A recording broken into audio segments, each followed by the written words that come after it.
All right, welcome everybody. This is the Robotic Society Southern California monthly meeting. For those online, if you guys have a show and tell, whatever, make sure you let me know so I can add it to the list. And that goes for everybody in person as well. If you guys have a show and tell, let me know so I can add you to the list. And with that, today we have two lecturers. The first one, Alan, will walk us through a hands-on AI workshop. This is going to be from scratch, and it's going to be multiple sections. Yeah, we've got a bunch of stuff we can cover based on the appetite of the club and so how I can help. All right, and followed by Jim with Wheels in Motion, understanding motor and ink folders. So that one is a very good beginner-friendly lecture there. So let's get started.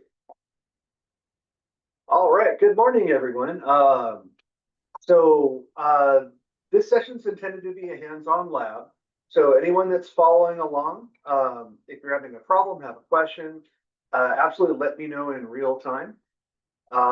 Earlier this week on the forum, we posted the setup instructions. And while they look arduous and long, these originally were for STEM camp high school seniors, so I tried to make them as detailed as possible.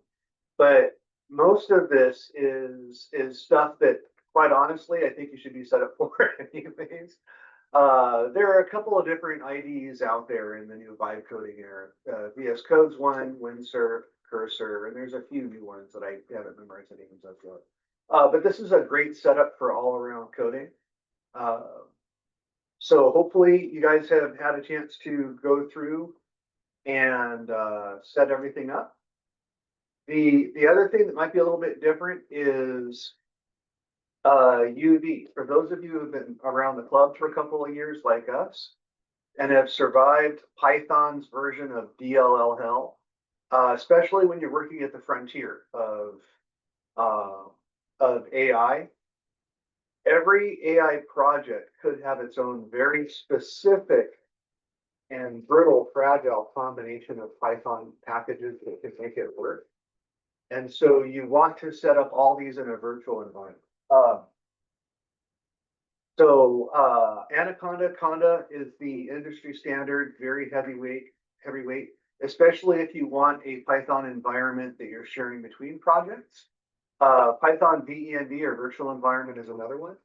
UV is a wrapper for setting up a Python virtual environment that is very, very slick and easy to set up and use. So if you follow these instructions and downloaded the repository and then opened the folder, so the project folder that you downloaded, and opened up a terminal and typed in UV sync, that would give you everything that you need to set up your Python virtual environment for these labs. I've got 3 notebooks that we're going to go over today, because again, I'm not 100% sure how comfortable you are with Jupyter Labs and VS Code. To be honest, most of the fun is in lesson 2. Introduction will just take you through some of the basics of how Jupyter Labs notebooks work in VS Code. And then finally, we'll take our large language model that we worked on in lesson 2, and we'll wrap Gradio around it, which is a little user interface that allows you to interact with it as a chatbot, both locally and on the web.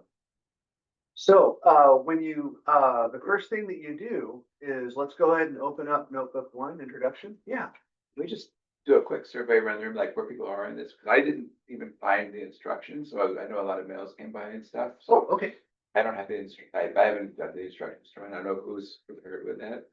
Yeah, for sure. So to start out with the instructions, if you haven't had a chance yet, on our forum, Google Groups, somewhere down on the meeting request or the meeting notice for August, it's probably the 5th one down, is we we embedded a PDF that gives you the exact setup instructions to move forward with the lab. It just talks about installing VS Code. And so you go over here and hit download.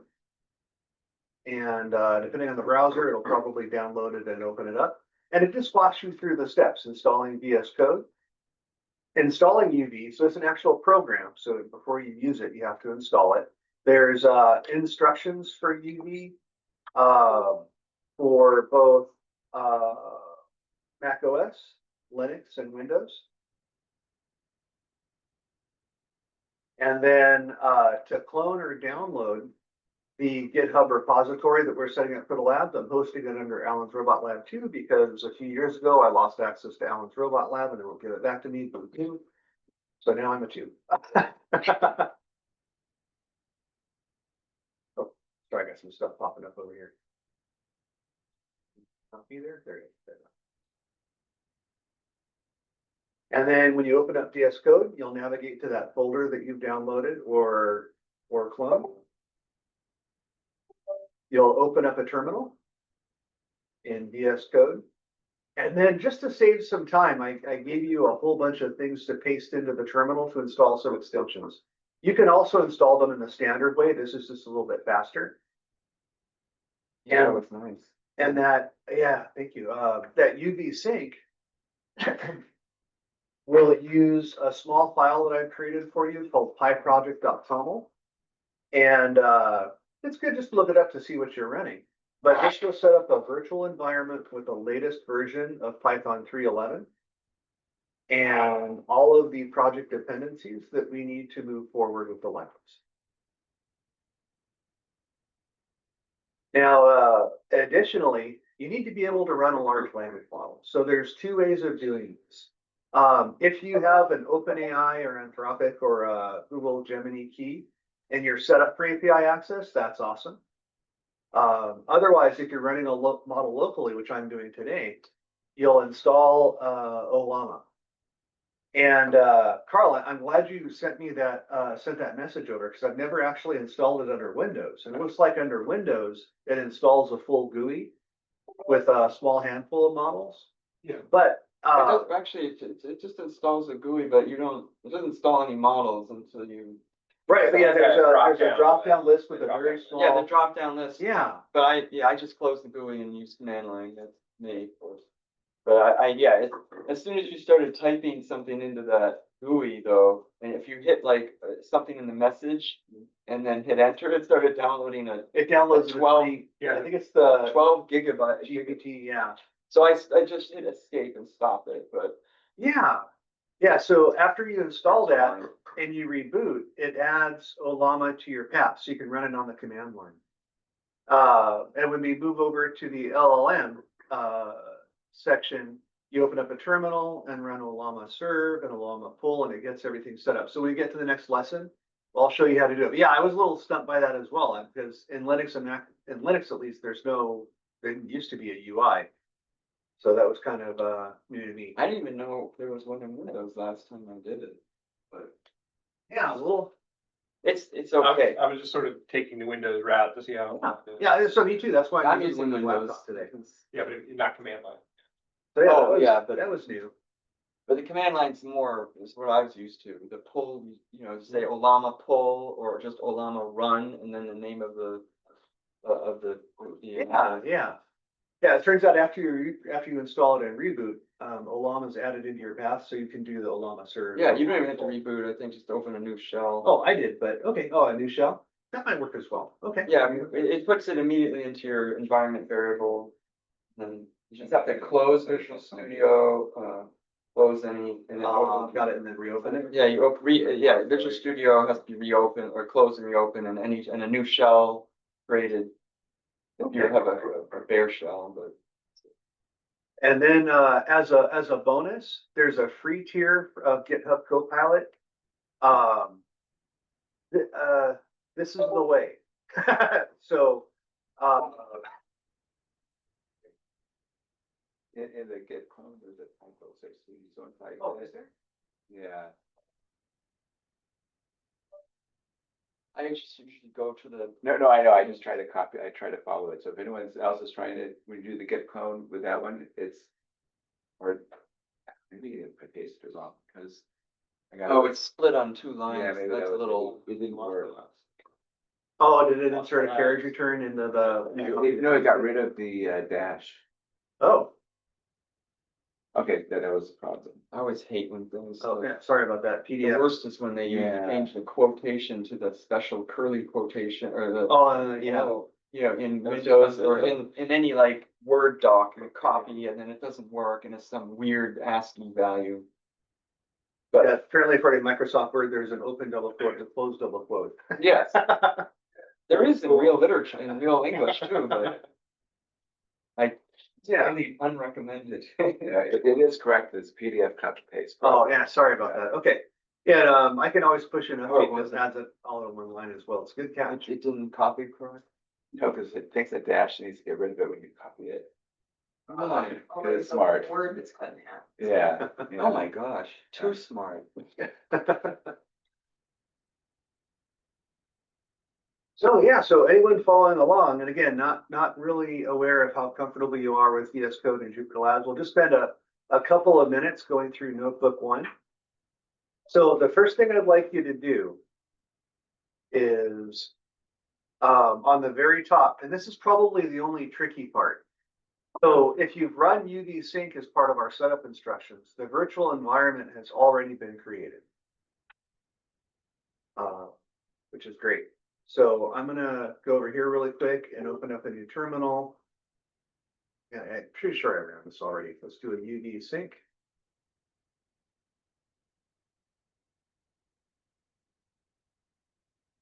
And it grabs a whole bunch of packages. And that's one of the nice things about UV. If your project maintainer has set you up for UV, that's all you have to do to get your exact environment set up.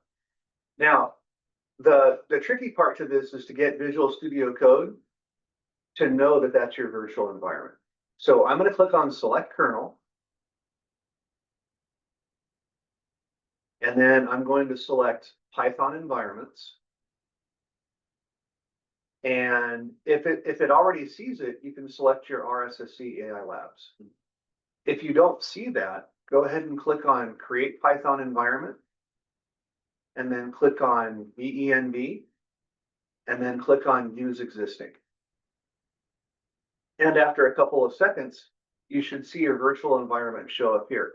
We'll do this again on each notebook. This is the trickiest part of the whole setup, is sometimes VS Code doesn't know you already have the virtual environment, and you have to kind of click around to get it to see it. Yeah. Oh, yeah, for sure. So click on Select Python Kernel. And then what you should see right here is you should have an option for Python environments. Go ahead and click on that. And then click on Create Python Environment. And then click on VENV. And then click on Use Existing.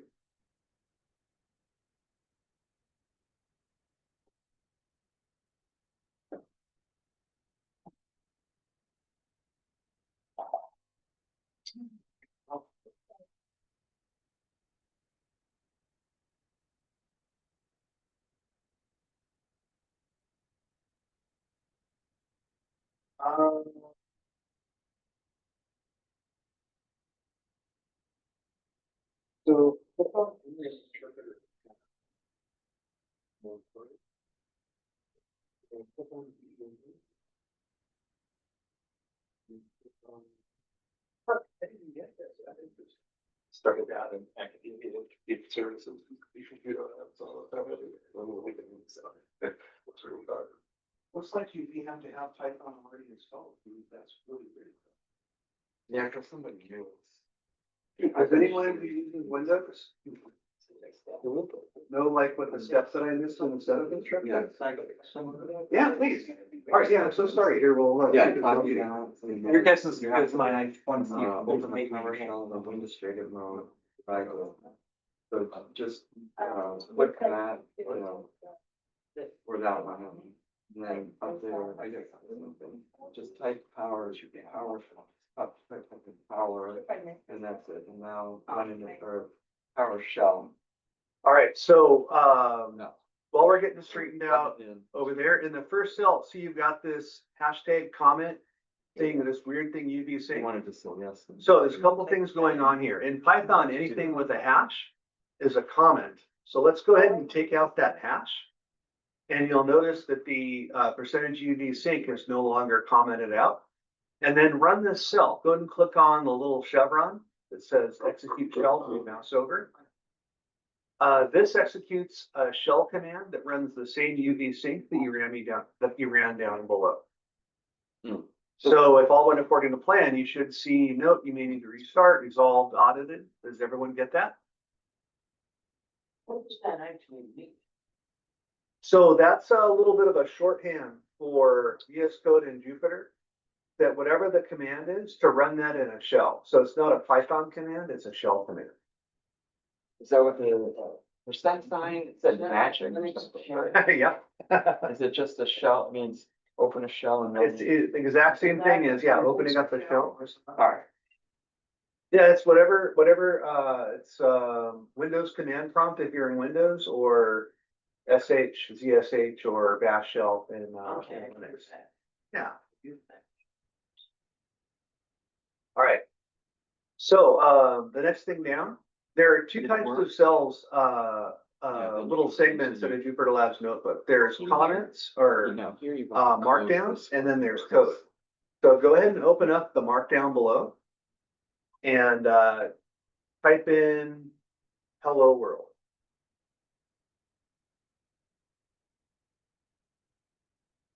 And once you've got that typed in, go ahead and click on this little checkbox right here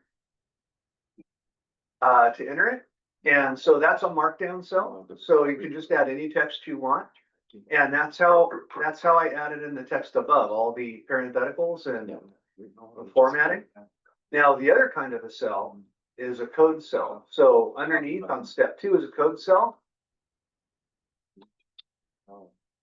And let's enter in a Python statement. Let's create a variable result and set it equals to the total of 0.2. To do that, we'll start with the variable name, result equals 2 and 2. And when you've got that in, we'll go ahead and we'll execute or run that cell. And so now what we've done is we've stored the result of the calculation 2 plus 2 and result. So if you know Python, then this is all like, Python 101 stuff. If you don't, that's okay. We'll give you a whirlwind introduction to Python. So in the cell below, let's find out let's see if we can print the value of that. So to do that, we'll use the print statement. So let's do print. And GitHub Copilot is magical, and it guesses that I want to get the result. I'm just going to type it in. I'm old school like that. So print, let parentheses, result, break parentheses, and then we'll run it. So the point of this is that you're running an entire Python program cell by cell. So every cell below has the results of everything that you've run in the cells above. And you can run them in order, out of order. It's all part of the same program. And the cell below that, let's create another one called result 2.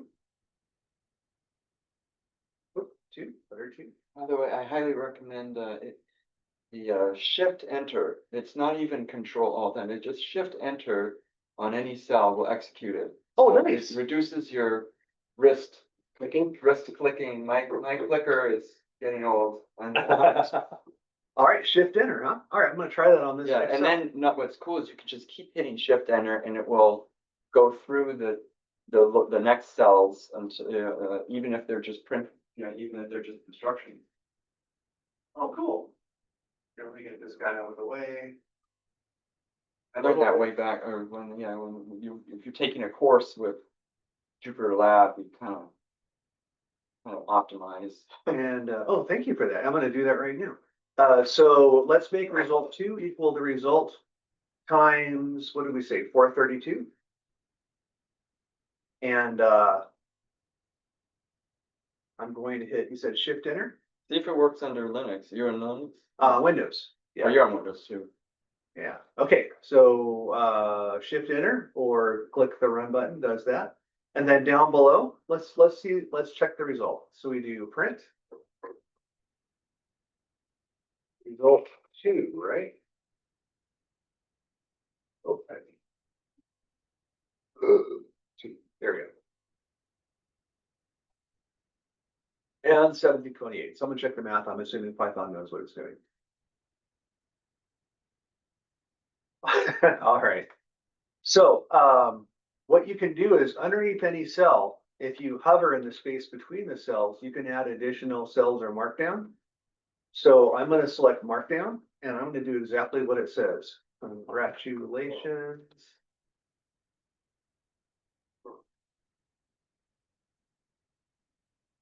And it says if you want to write it as a header, you can add a couple of hashtags. Well, this is markdown, so we can do formatting stuff. So hash, and we'll hit enter.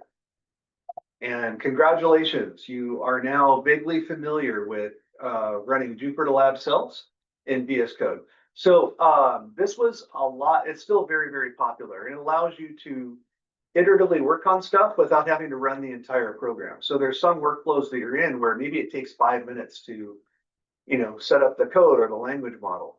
By having that large amount of setup in a cell above, you can iterate on the cell below without having to restart from scratch every time you're trying to change something. It's an VS Code plus Jupyter Labs plus GitHub Copilot is a magical way to write, develop, debug code. So the early adopters are moving forward at a faster velocity than others by partnering up with AI to develop code much faster than you can alone by leveraging the strengths of the AI language models and the agents with the developer together. And so that's the winning ticket right now. And if you're set up to do this, you're actually set up to do almost anything involving code. So it's a good way to get started on development. Okay. All right, let's go ahead and move over to notebook number 2. All right, so this is a fun one. So OpenAI, Anthropic, Google, they host large language models. And everything we're doing today is Python code. So, and we'll show you a little bit about how that works. So you can write raw Python, even shell code, and interact with these large language models. My favorite framework is LangGraph, LangChain. We've talked about this a bunch of times. It's one of about a dozen different frameworks that attempts to abstract away the boilerplate to allow you to focus on solving problems. Quick question. Yeah. Is Python the only language supported? Python's not the only language supported, but it is the most supported. So C++ is more difficult but possible? It depends on the library. So as a concrete example, another LLM framework is called Semantic Kernel. It's a Microsoft product. Now, Microsoft finally got the hint and is devoting additional resources to agents and AI just this year. Some of my friends were at the Build conference, and much like it was developers in years past, this year it was agents. So Semantic Kernel, they're putting a lot more effort behind.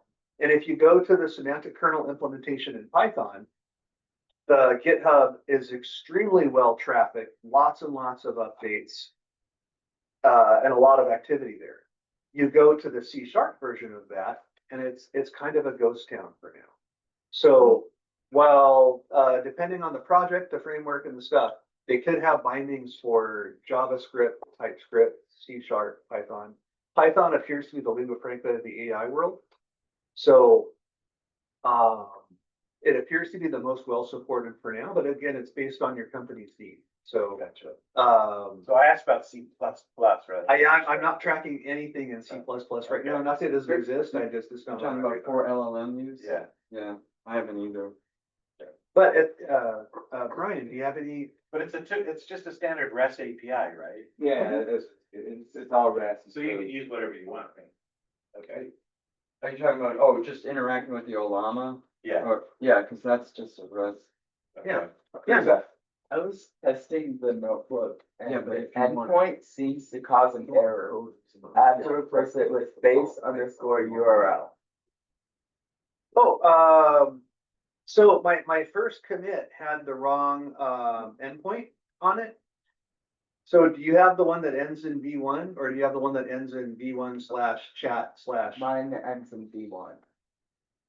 Interesting. Okay, and you're running through Olama and you've got Olama serve running?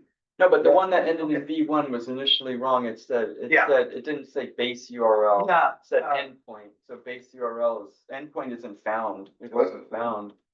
Base underscore URL Shoot, is I didn't found. push that. Oh my gosh, how embarrassing. Okay. All right. So, and this is good. Just change one keyword and you're good. Yeah. So, this is where I'd like to spend most of our time on this notebook, and the end wrap up will just add it into Gradio. So the library we're using, we've got a link right in the header to OpenAI. So we'll import chat OpenAI. Now let's go in and we'll fix this. This is what I get for moving between laptops. Okay. So the first thing we're doing is we're declaring an instance of the chat OpenAI object. So again, this is an abstraction. You're connecting through REST. You can use curl, but this makes things easier by using some of these abstractions because we focus on solving the problem and not how to communicate with the large language model. So, assuming everyone's on Olama, the first thing that I'll ask you to fix is let's change endpoint to base URL. And if we hover over chat OpenAI, VS Code helpfully shows us all of the things that we can pass to set this up correctly. So if we hover over and then move up, we can kind of scroll through. And yeah, so there's a base URL. I made a guess and yeah. Sorry about that. All right. So if we're running Olama, there's a few more things we have to do in order to get Olama set up in the background to serve this model for us. Now, you can use any model that runs on your box. Qwen 3.4b is a pretty sweet spot in terms of capability. So that's the one that I went with. You could also use the 1.7b. But let's go ahead and follow the instructions up here. Let's open up a terminal.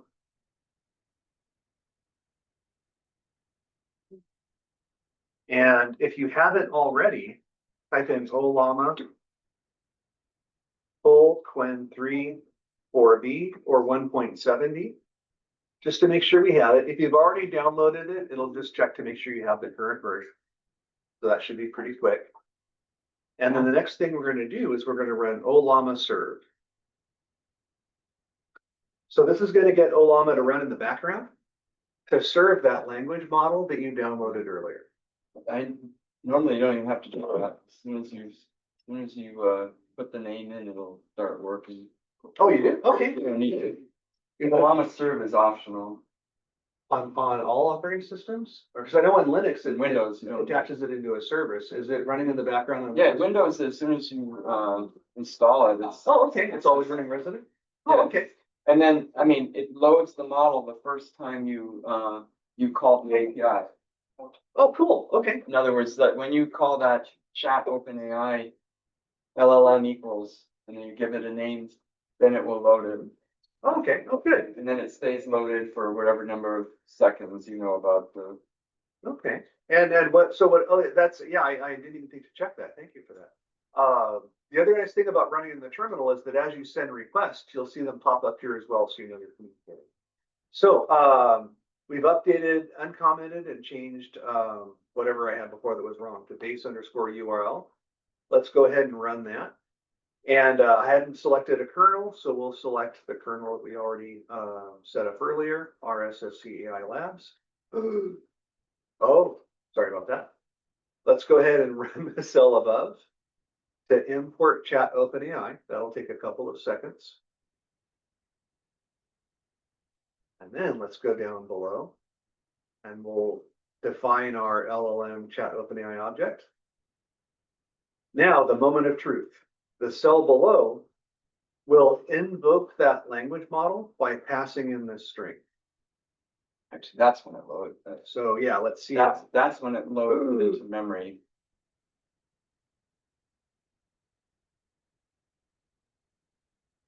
Oh, I have another It's typo. GPT-4. Yeah, you gotta- Yeah. That's the raw model, This right? is, you're going through everything that when I switch this over to, So, yeah, so getting back to where we set up our Olama, we're setting it up to run Qwen 3.4b. Now, I had the wrong model name down here. And so when we got it, it's like, yeah, I don't know what that model is. Luckily, when it gives us an error, it kind of tells us. scroll to the bottom. Yeah. Don't try to read the upper part. It kind of tells us what the problem is. In this case, I never updated the model. So I have no idea what that is. So good troubleshooting. Let's go up here and then we'll update it to whatever model that you ran under Olama full insert. So in this case, it's Qwen 3.4b. Let's rerun that cell. And drum roll, please. Let's run another LLM invoke and see where we're at. I think we're cooking. Yeah, it's. So that's just where I added the print around it, so that you get it scrolled in a nice window, because otherwise you get that. I despise that kind of Yeah. So here's the absolute simplest way to run that language model, unless you wanted to run a curl statement in the background, is LLM invoke, pass it a statement or a question, and if you scroll, you can see that the Qwen 3 model generated some thinking tags. Let me think carefully. I recall that Paris is the capital of, wait, I should double check, blah, blah, blah, blah, blah, blah, blah, blah, blah, blah. Stick to the point, final answer. Paris has been the political, cultural, and economic center of France since the Middle Ages. Wow. So here's the funny thing about large language models now, is that the Turing test that we all should be familiar with, right? To tell if the person you're interacting or entity is an AI or a person. It used to be the tell that the AI was too stupid to carry on a conversation. Overnight, it can carry on any conversation. So now it's a different tell. Is the AI being too helpful? It's too verbose. But yeah, so this is it. So in the cell below, let's do another LLM invoke.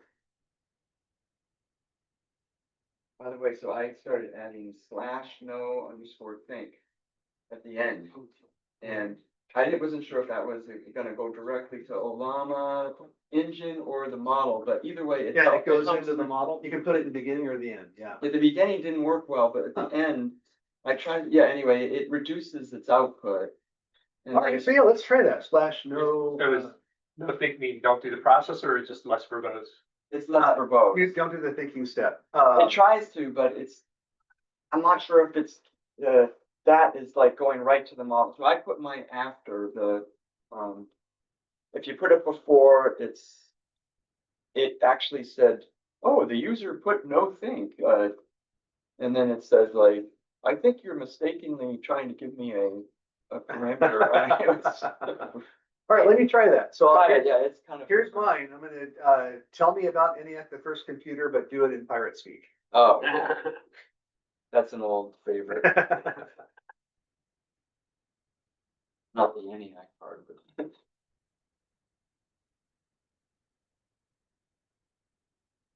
Yeah, anyone who's following along, let me know what you come up with on with your example. Well, here, I'll paste. And I think to determine the Olama command line stuff is essential. I tried just running the app to see for it, No, the app works if you put in, you select the model number and then you start chatting with it, it should work. Oh, no, the app works, but if the And it, Jupyter notebook doesn't connect to it, it gives me errors. no, the Jupyter Notebook doesn't work with the app, right? know. I just The wanted app to is just using the REST, its own REST. Yeah. You never know though, right? Apps can create. Well, but environments. I just know how Alama works. Yeah, It runs a exactly. server. Yeah, I was kind of a fool, just trying things. Oh, you mean you didn't run the first cell in the, this? Yeah, well, Or, because I didn't do the man list. Yeah, so in the interest of time, I'm gonna skip down a little bit. There's a little exercise where you find out that in the background, you're passing the entire conversation to the large language model for every interaction. It's something that's not obvious if you don't code for it. So down below, we see an example of a series of messages. There are 3 types of messages in the conversation history. The first one is usually almost always the system prompt.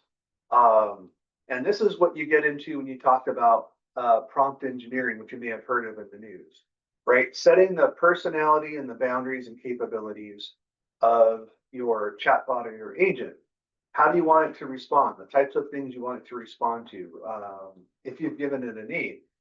All of those go into the system prompt, which sets the tone for all of your interactions with the large language model. In this case, in this example, we've got a very simple one. You're a helpful AI assistant.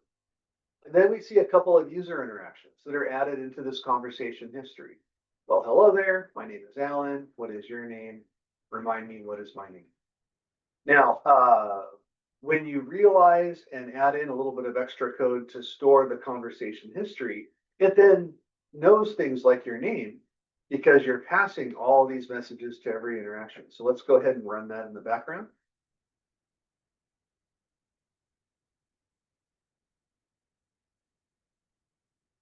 And after a couple of seconds, we should see towards the end, scrolling over.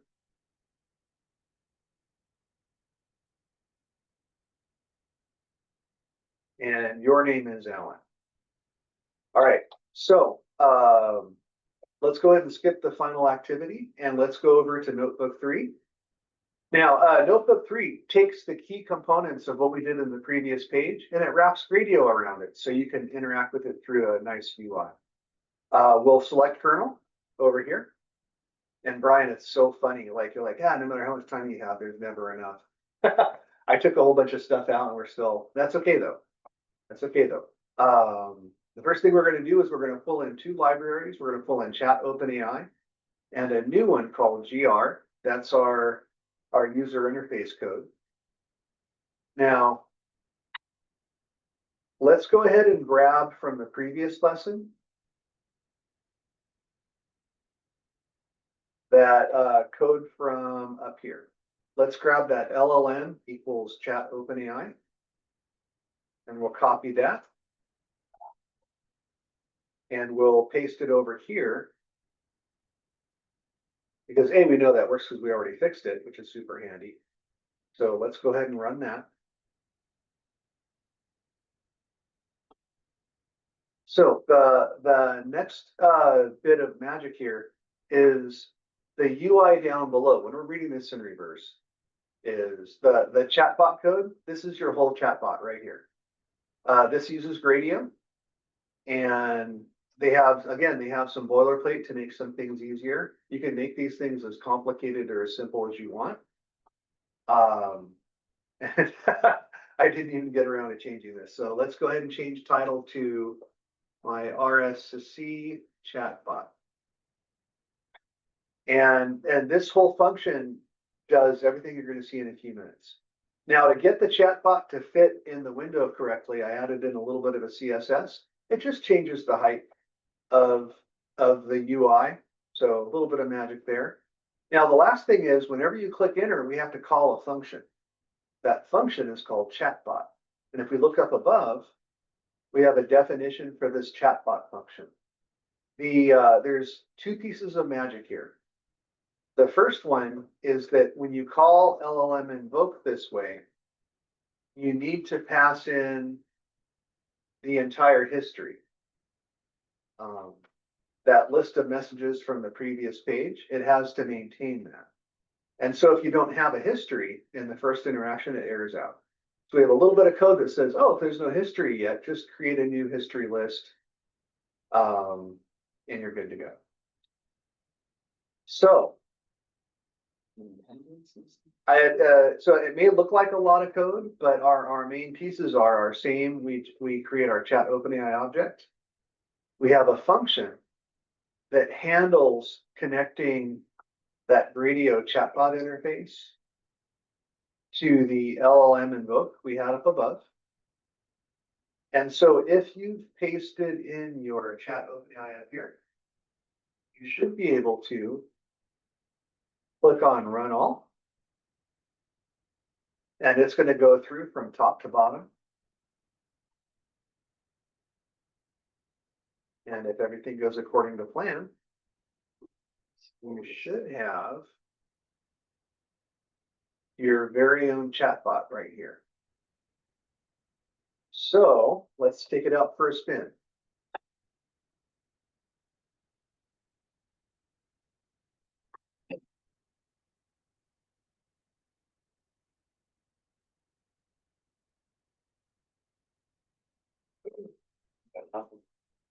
Let's try that. Maybe give it more tokens.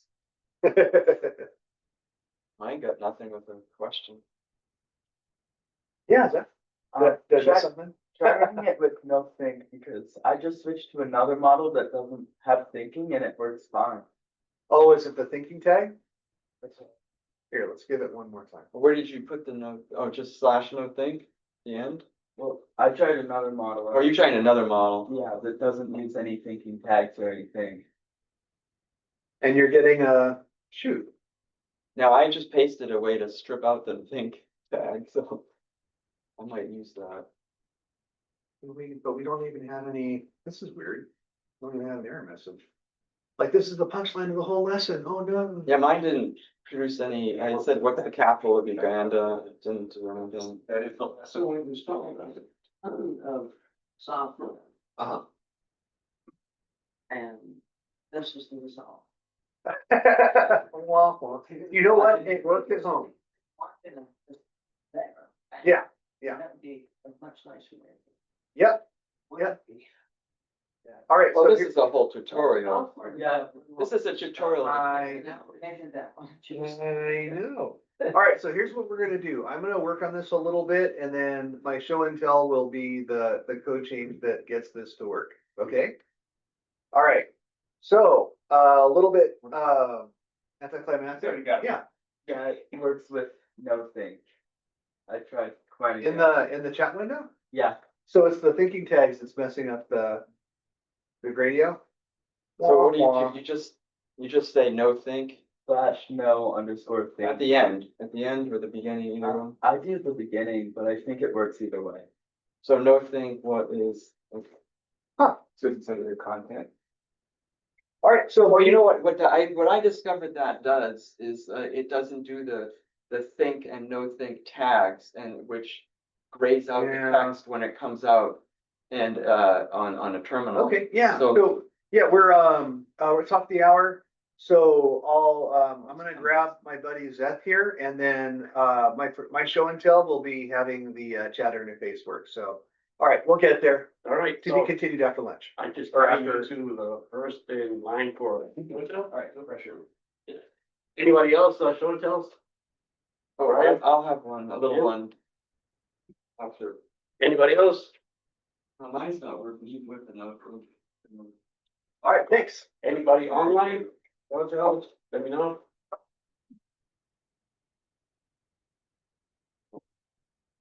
Great.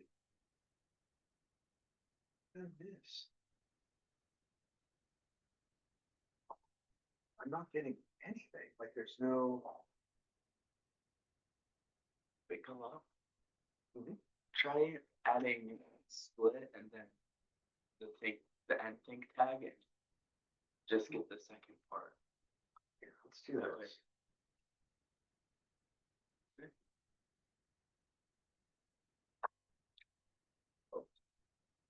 let's add in a print statement.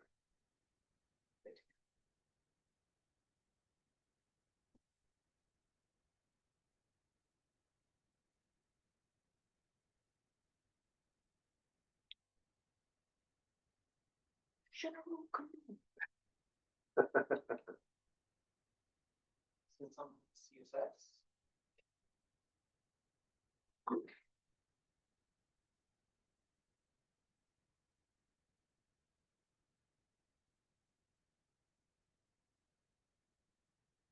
Put the thinking part off and just return the actual response. But so you think it's the actual think no think that's, Maybe there might be a glitch with Gradio where it's trying to understand it, but it's not working. Oh, they're going fast. What am I deserve? Danny, the doggy is on and when I leave him off. oh, shoot. No, I think that order is that such bad.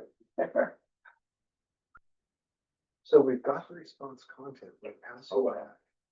We're passing. Mine that has got message, nothing. the only return that it needs.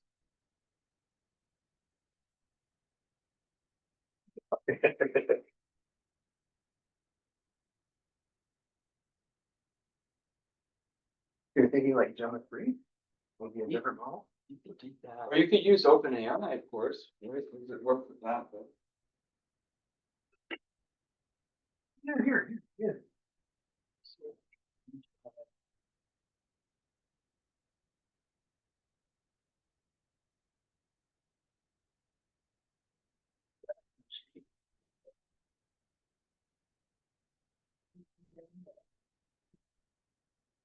Oh,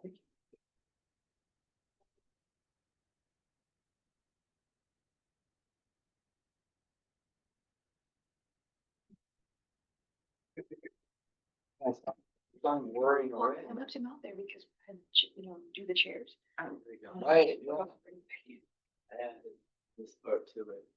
Oh, I see. Just return. You wanted it so. There. Yeah. how weird. I wonder if Gradio's trying to parse it. Because I Yeah. know like Hugging Face and Gradio are very connected. Good catch, thank you. Okay. What was? The thinking models, those darn thinking models. Yeah, I don't like them. I'm kind of gaining a little bit of irritation with them. I mean, it's fine if they have, Thinking, just. it's fine if they think, I just don't wanna see it. You know, it's like I'm the Also, boss. I'm the Rambling, boss. thinking, I want the results. You do your work and then give me some results. Or you optional. Yeah, it's optional. That's how, the thing is, that's how, I tried multiple no think parameters and none of them worked on that Quen, or they worked in weird ways. But the best you can do is I pasted this regular expression that takes out the thinking because the model puts the tag no think on both ends, like a XML tag. So you can remove it and then and you can also tell the model, please give me a brief answer. And then it will, in addition, give you just the word Paris, for instance, for like, what is the capital of France? And then it just says Paris, period. If you tell it to, basically brief.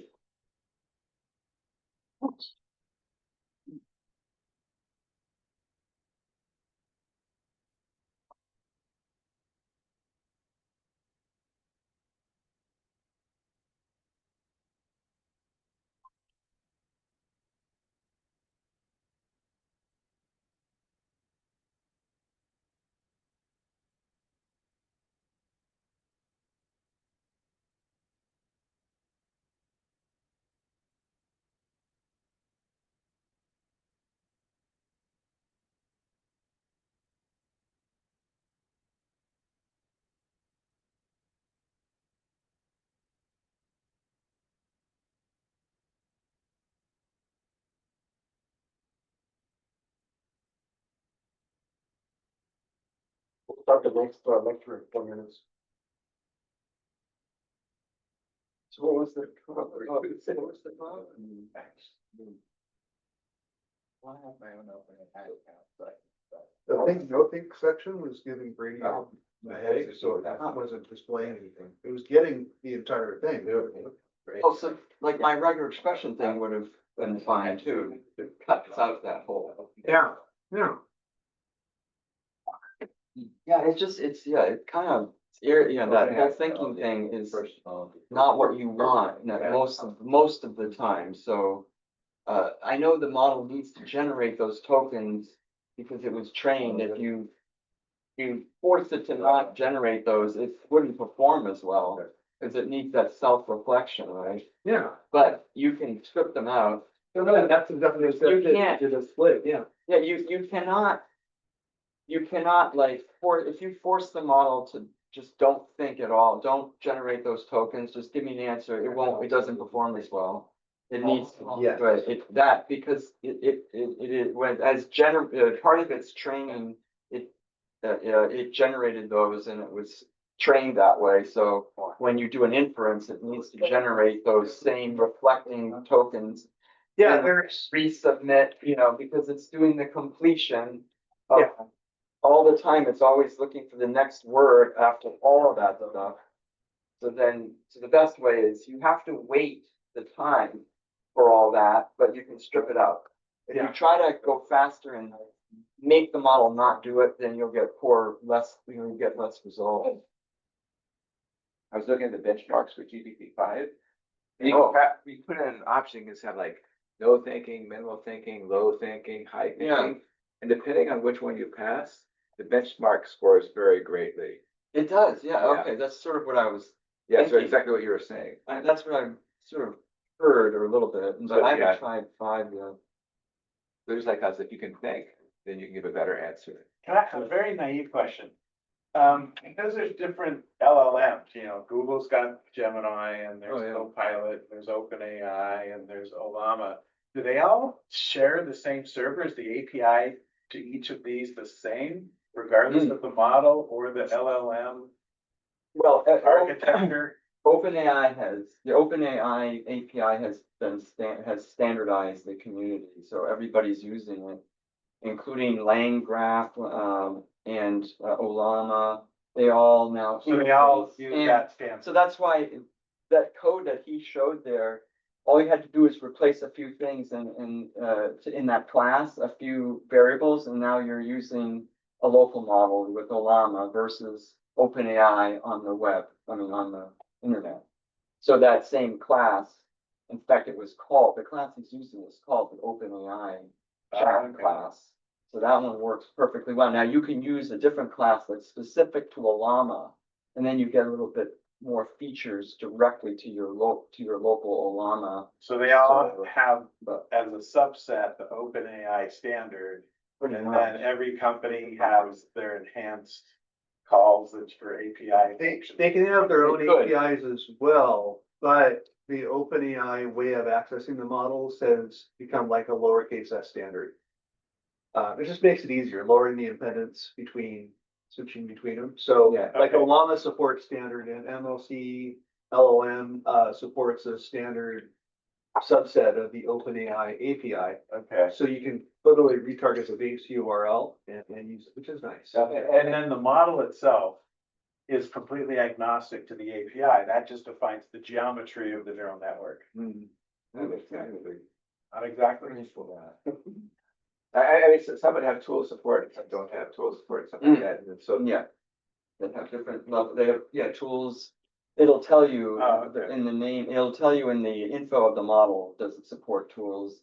Does it support these different features with, or images tools, or just straight text. Gotcha. Okay. But the OpenAI API is kind of flexible, like you had no parameters, so they didn't have thinking models, but had thinking models. These had the thinking level parameters.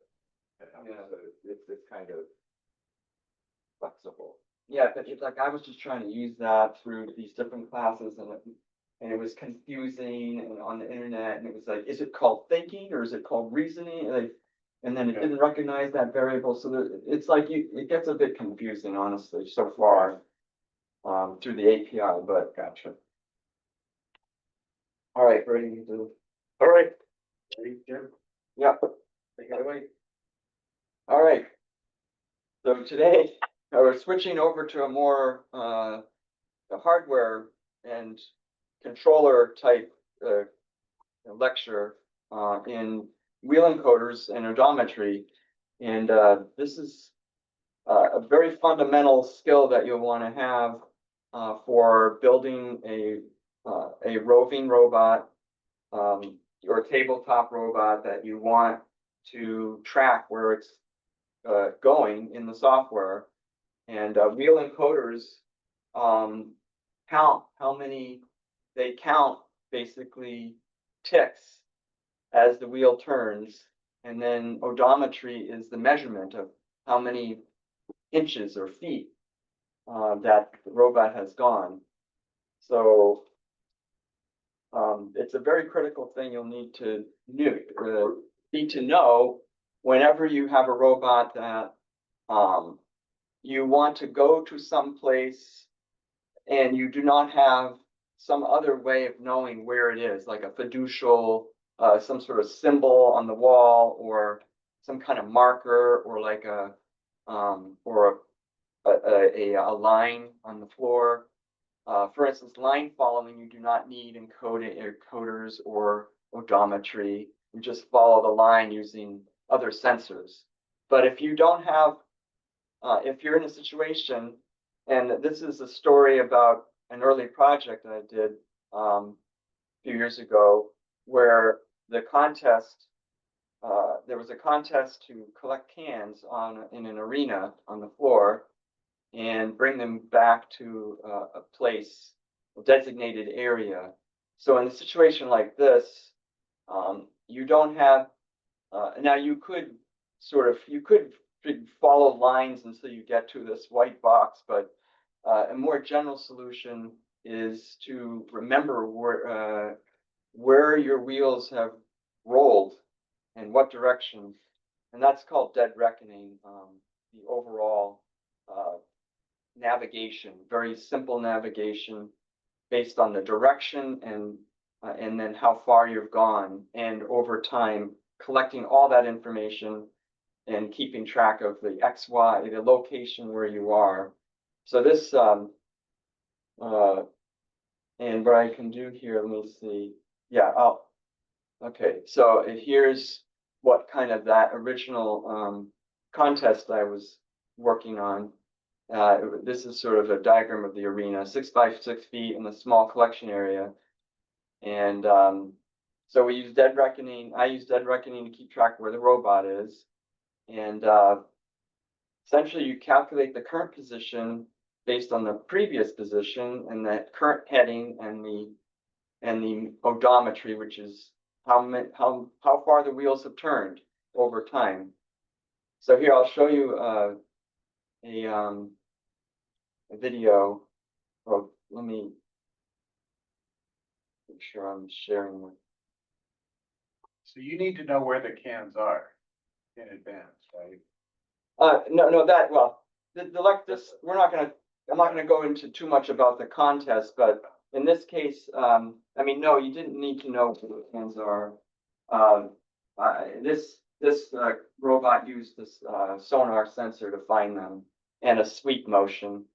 What happened?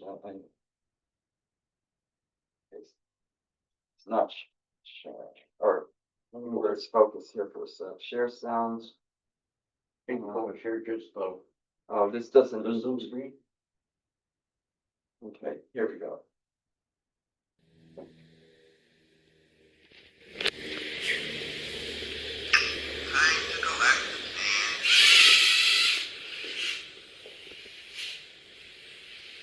So what it's doing here is it's searching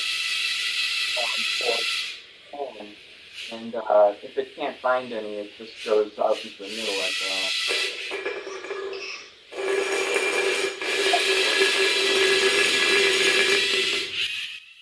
Volume isn't necessary.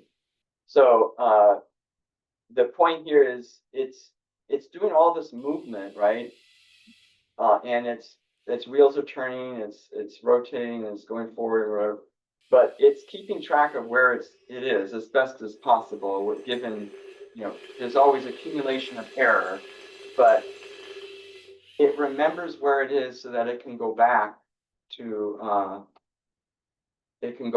where to that collection area. I love all your suggestions, by the way. We have very similar browsing habits. Oh, the very last YouTube screen, like all the. Oh, yeah, that. Yeah. Yeah, this guy's good. Yep. Yeah, that's another thing. And then here's another video of hi, I'd like to cans. This was a reprise I did just a year ago or whatever.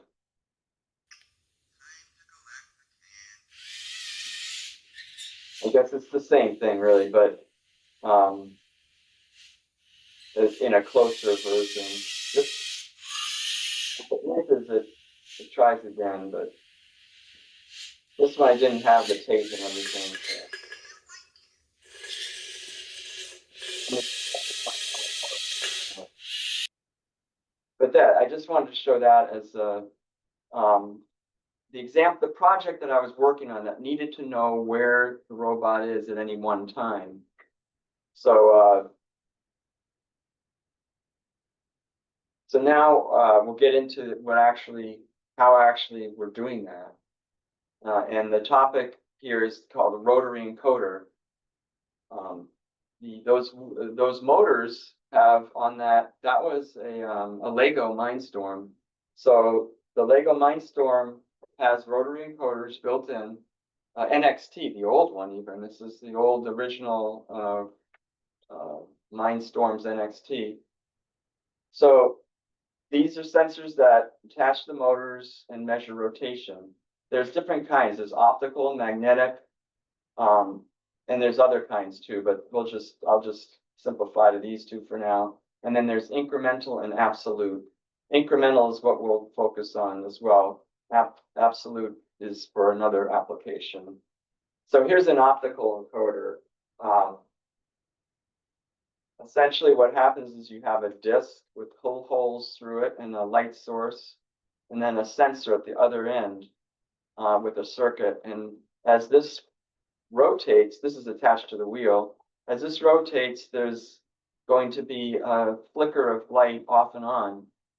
And this circuit is designed to count those flickers. And these are at a set distance, and there's a certain number of them for one rotation. So if you know the diameter of your wheel or radius, and then you can calculate how many ticks, we call these ticks, each time one goes by. Now you can calculate how far the wheel has moved. And then I'll show you how you can later here, how you can tell which direction it's going, forward or backward. So if anybody has a question, please tell me, interrupt or I'll stop at moments. So what we're going to focus on is magnetic encoders. They use a circular series of magnets, or a magnet with the poles oriented in a fashion such as this displayed here, where north and south are alternating. And then you have sensors called a Hall sensor on the inside the motor, on the outside or on the edge. And as this magnet, these magnet turns, the sensors will detect whether it's the south or north, and then you'll be able to count how many. And these are spaced regularly, so you can how far it went. And here's a more the diagrammatic simplified version. So the encoder sensors are these Hall sensors, and you can look up how those work. I won't go into it here, but essentially the motor looks like this, and you've got a north and a south pole on the magnet. the simplified version here. And as the north goes by, this sensor, this is the channel that's coming out.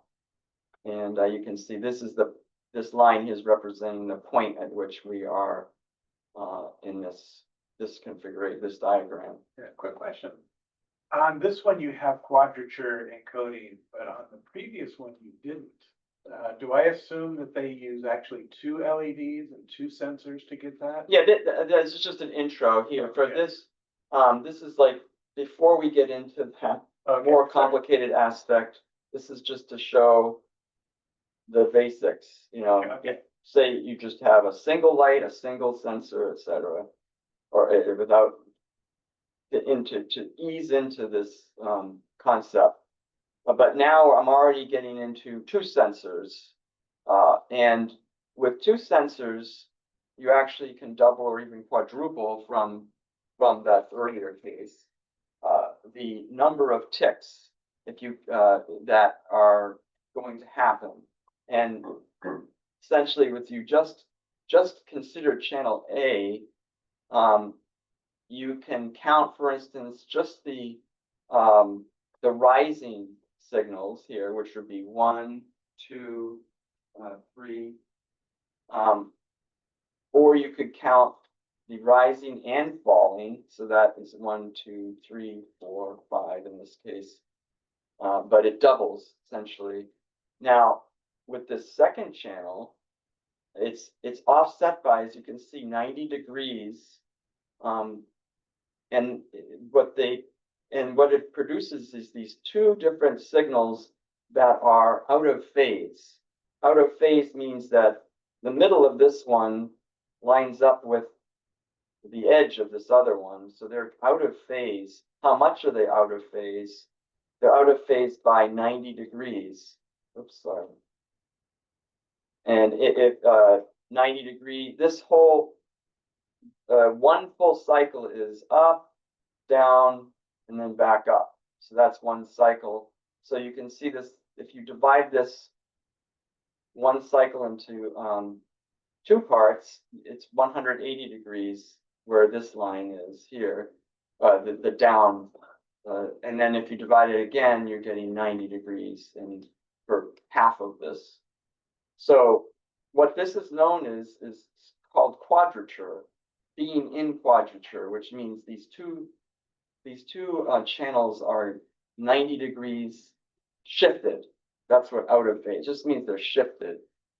So now, if you count every rise and every fall of both of these, you now get 4 times as many ticks. Now, the number of ticks for a rotation helps you determine how more accurately how far. The more you have, the better, let's just say, right? The more ticks, the more accurately you can measure how far you've gone. So that's why they implement 2 sensors instead of 1. You don't need this other one, strictly speaking. You could just have the single one. So here's a more detailed diagram of how this works. Channel A, that top one, is in our code. We will use the channel A to provide the speed information, number of pulses per unit time. And again, you could just measure just the rising signal or rising points, or the rising and the falling, and you then can use those. And then you can also use the second channel as well and quadruple.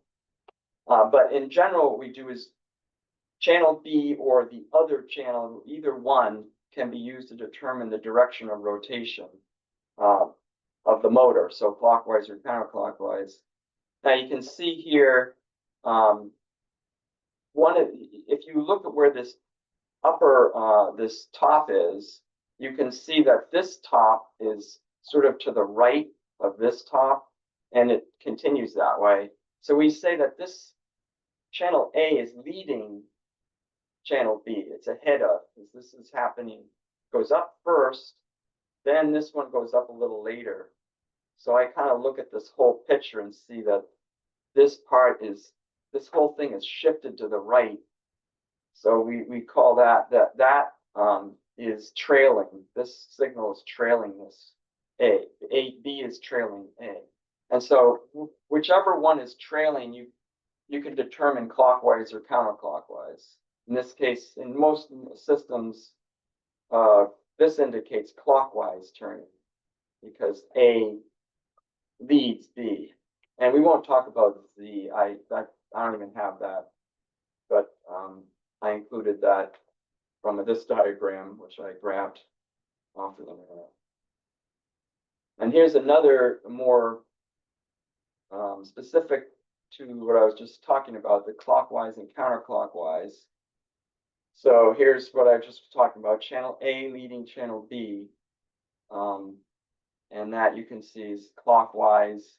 This may vary on your motor because at least the motors I got, I think they may be thinking clockwise is the other way, is like looking from the other direction, but it doesn't matter. You can always just switch the signals and you can get this standard,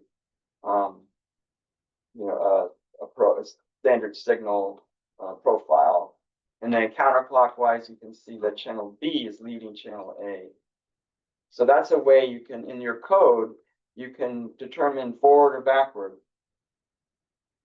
Any questions about that?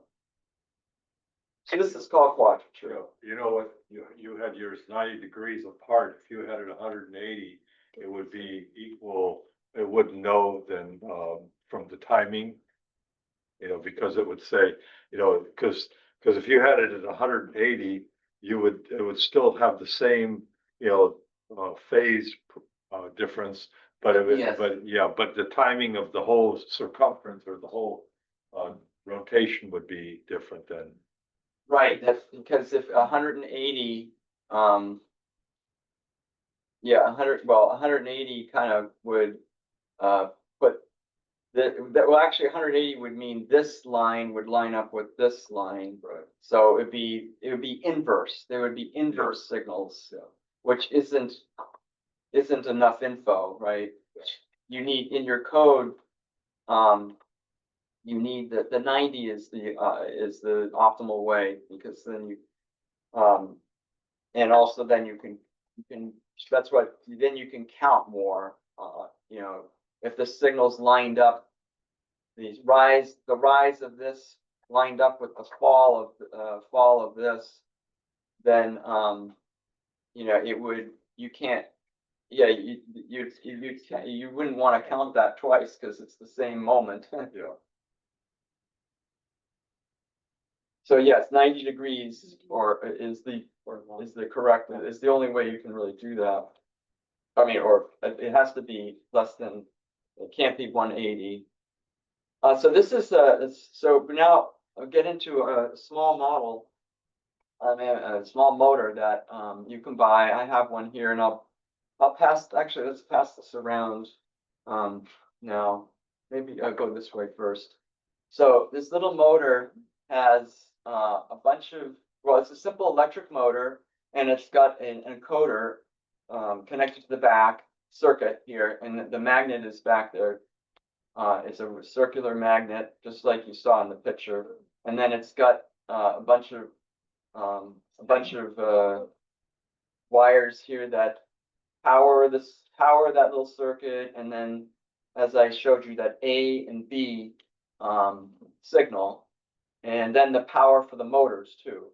So there's two different powers, one power for this little circuit board, and then the power for the motor, and those are generally at different voltages. So that's, and then, so here, this is the setup I have that I'm going to show you now, and then I have a camera on it. I'll switch to in a sec.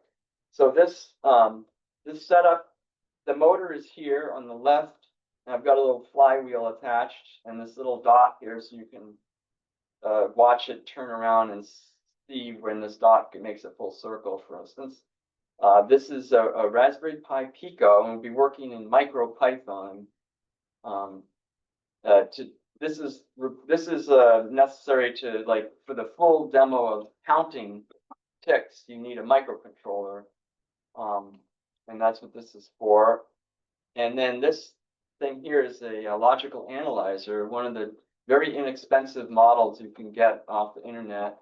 And that will capture the directly from the motor, those signals we were talking about, the A and the B. Well, this is what it looks like. I guess I'll show you live as well, assuming we have time. But what the logical analyzer looks like this. And this is like when I actually started the motor up from still. So you can see these change in width here. That's because the motor is starting up from stop, so then it gets up to speed. So this is acceleration right here, which is kind of cool to see.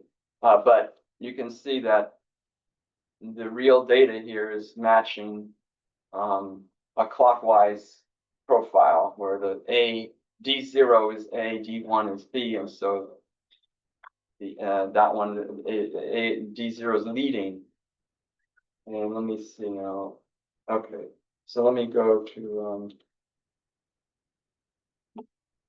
let's get out of this. Or yeah, I'll stop sharing and then go to the camera.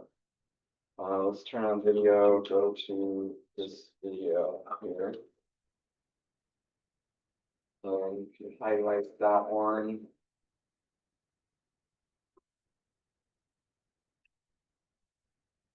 Highlight that video.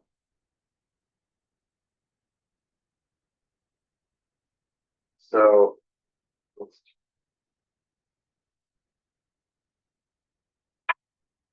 And I've added a little potentiometer here so I can go very slow.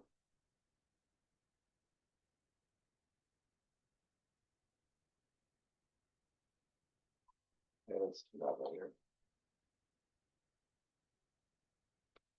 Okay, but what I'll do is I'll also share the screen for to show you what's going on here. There.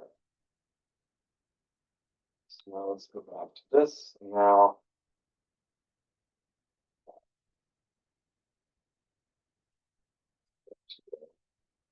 pulse. So these little cheap things come with or you can download software called PulseView, and that's the software that works with these very inexpensive encoders. So what you can do is I switch to this driver. Plug this guy in. Goes up there. Now these things are a little flaky.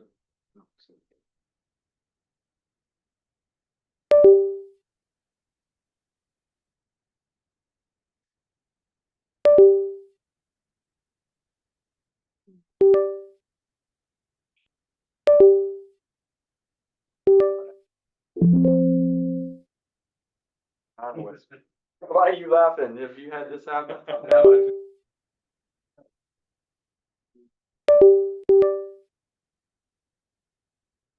Yeah, you bring these things on the road, and it's like it is. I guess you get what you pay for. Yeah. But I hardly use a logical analyzer, so it's not worth. I haven't needed to buy a real one. Right. Yeah, I'm at 32 channel, but PulseView works fine with it. So here we go. Okay, so that's how I got to. Well, I do need a ground base for everything to work. Okay, there we go. So now if we zoom in here. Oh, I could do the whole, well, I won't bother. I showed you the acceleration, so I'm not going to bother with that. So the one that you passed around works similarly to this? Did we go the other way with it? Or Not yet.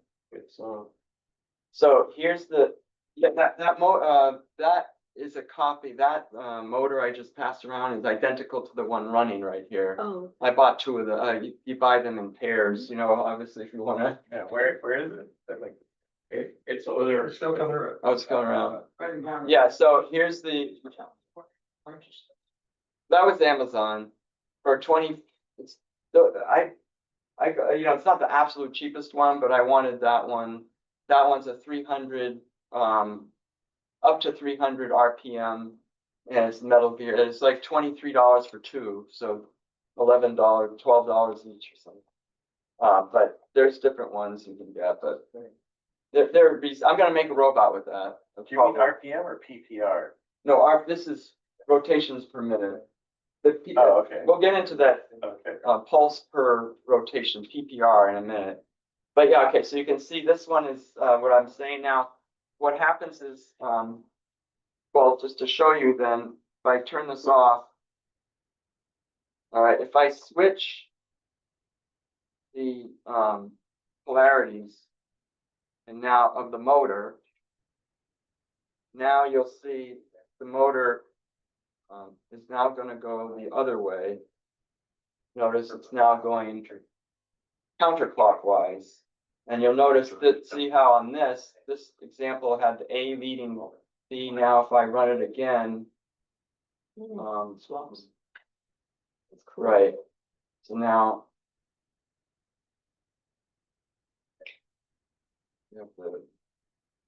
yeah, now you can see B is leading A. So that's counterclockwise. Anyway, I just wanted to show you that quickly from the how a logical analyzer works, and very convenient for debugging, you know, lower level problems that happen. Now I'm going to be switching over, plugging this into the computer here so we can actually work on code. I hate USB. What? You know, it is. It's 3 times Yeah. it takes. What They, about they, doesn't work? you know, there was a study done on USB, and they said it was less than, it was yeah, more than 2 tries Yeah. on average, which makes absolutely no sense. All right, let's go back to the slide deck. So I'm not the only idiot that. No, you are. I thought I was like just impatient. That's a common trait. All right, so back to, let's do the show here. Oh, it went back to the beginning. All right, so now, so you've seen that. So, let's see, what are we at? 11:30. Okay, we're doing okay. So any questions so far about this? You know, there's, yeah, this setup here is cool. It's a fairly simple setup. So far, I haven't got into the Pico yet, but all we've done is power a motor with power. Yeah. So I chose to do this on a Pico because I want to, you know, I need to get something out of doing these lecture preparations. So I wanted to learn about, you know, I finally have had these for 2 or 3 years, and I wanted to start using one. And so this works perfectly. This type of work would work perfectly with an Arduino, and you'd be using C code though. With the RPi Pico, you have the option of using Python, and it's really, and from Visual Studio, and it doesn't need to compile, and it's instantaneous, and it's really cool, especially for demonstrations. And I'll show you that in a minute, but oh, right, I guess I wanted to mention one other thing before getting into this is the stats of that motor. So this, well, I guess, yeah, that's a background. I didn't make a slide for it. This has got what's called 7, the motor has 7 pulse per rotation. So that's called PPR. So each time it goes around, you get 7 of these. Oh, yeah, and Greg had a comment from, Yeah. So, who's that great? Yeah, so Yeah. I'm not gonna get into it today, but that's gonna be an exercise for me at home, and for anybody, is, you can do this two different ways. I'm gonna do it just the easy CPU way in this example, where I'm just using the CPU of the Pico to count the pulses. Okay, and there's another way you can do it with using the PIO, using a special chip that's on board the Pico that can be done independently in parallel, true parallelism with the CPU, and that you can set that up, and maybe I'll bring that back next month or something, or you know, a future lecture, but that sounds really cool. I'd like to do that myself, but I haven't had a chance. So based on the turn and this one knows direction, because that's the two, right? So it can know direction. Yeah, it knows direction. So So you could potentially have it like, kind of like Yes. map your house, but kind of essentially like go into different rooms, into different corners or something, right, it can. without running into things. If since you know. Yeah, you could map. Well, then obviously to map something, you need to know where the walls are, and then you need LiDAR or something, or you'd have to bump. Okay. You know, but this is just keeping track of where you've gone, how far you've How to gone, get and how to which get back. right, which direction. That's all. You have to write software that keeps track of the layout of the place, right? And you have to have some way of knowing where the walls are, or where the edges, or where the objects are, and it's either bump into like a simple vacuum cleaner on the floor that is a bump sensor. It could just bump into things and kind of and remember where that was on the XY coordinates, you know, or use a LiDAR. That's a little bit better. But so I was saying it's 7 pulses per revolution, but the this motor has a it has a 100. This particular motor, which goes up to 300 RPM, it has a 100 ratio in the gearing, so it's actually 700. Okay, for 1 pulse, and then for if you count all 4 pulses, it's 700 times 4 is 2,800 total. So that means each time the maximum you could count is 2,800 pulses. So you divide 1 rotation into 2,800, and 1 rotation of this is, well, whatever this particular wheel I have goes in 1 rotation, would be divided in 2,800. So that's pretty accurate, right? So this code here is, I'm going to show you in Visual Studio now, or but all it does, this is the simple case, that this is sort of the beginning of the code I'm going to show you. All we're doing here is, the main piece of the code that, the main piece of code that, this is a function here. This is the piece of code that actually, is your setup. And what this does is sets up an interrupt request. And so that means that when a hardware event occurs, it's going to call that function that I'm saying here. And the hardware event we're talking about is the rising of a signal from one of the pins. So, and in this case, this particular pin, I guess maybe I left out the setup of that code, but so when this particular pin rises, then this function gets called, and that's functions here. So every time this rises, every time you have a 0 to 1 transition, then this routine gets called. Okay, so that's because we want to count. So here's how we're doing it. We get the current value of that A through this line, and the B from this line, get the value. And now we have a little logic here that's essentially, well, first we want to make sure that the value has changed since the last time, just in case. Well, Is that a given? Because it's an interrupt. Well, it is, but it depends on how you're doing it. if I'm, it's not strictly necessary in this code, but it's a good idea to have, like, I will do rising and falling, for instance, and, you know, and also for, To get more accurate. yeah, yeah. And also to be sure there's not a spurious interrupt or something happens when you're starting up, whatever. It's just a good safety measure to do.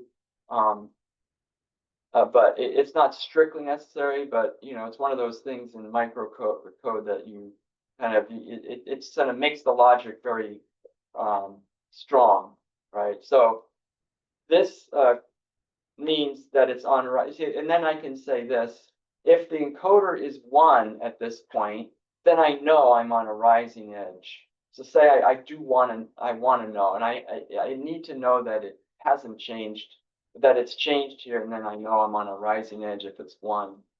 And now to determine the direction, I do this, I check the B. So if the B is 0 when this guy is 1, then that means A is leading B. You can see that just by looking at the graph here. Basically, if B is 0 when this is 1, so this is when this is 1 and B is 0, that we're right here we've just had this occur. So if this is 1 and this is 0, we know this guy's leading. So then it's clockwise. Otherwise, it's counterclockwise. So A leads B or B leads A. So this is this, and then we record the last encoder to we reset this so that we keep track, and then we're printing out the value. So that's just that's the kind of the quick rundown of this code. Let's see what's the next. Okay, so now I'm going to switch over to Visual Studio. Here it is. Here's the real code. I've made a slightly more advanced. Well, here's the A pin and the B pins right here, and this is hooked up to my Pico. So in the Pico, it's really cool. You can work in Python, MicroPython, and you can access all of the pins through this machine import. And this sets up the pins as input pins and the A and the B. And then the code below here is basically what I showed you. It's a little more complicated because now I want to do the full count all of them, including both the A and the B. So I have a separate routine. I have a encoder. I have an interrupt handler for B. And I'm also, the example I showed you was only counting the rising. Now I'm counting the falling. So I'm counting the rising and falling for both A and B. So that's how you get the 4 times. And you'll notice here I'm saying I'm asking for an interrupt on rising and falling for both A and B. And one other tidbit that you should know is you need the main loop of the program has to do something. So that's what this while true do nothing. So the main, because I've installed these interrupt request triggers, that the main program actually does nothing. And when the hardware, you know, when these signals actually change, the system will call the function that it, you know, call these functions. And the main program is just kind of doing nothing and doing nothing really. If you're not familiar with interrupts, this is sorry. You know, that's like another yeah, you can look that up. It's another whole lecture about what that is, but suffice it to say, it's sort of handled internally when you install those. So now let's run this. So we run. So I'm connected to my Pico. I hit run. Now let's turn on the motor. And so now I have left it in counterclockwise. So you'll see it's going negative. So that's counting those pulses. And now what I can do is stop it here.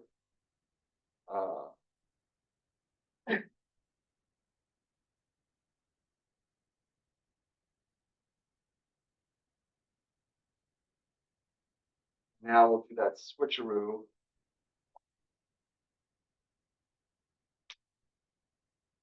Switching the polarity, turn it back on.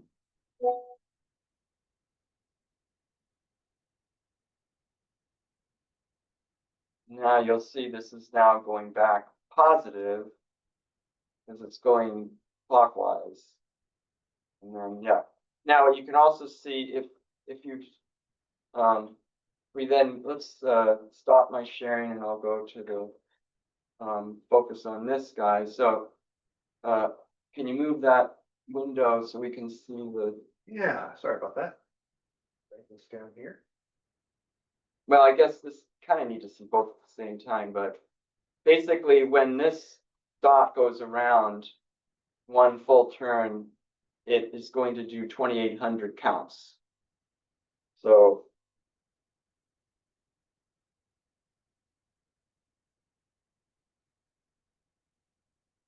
if you stop this,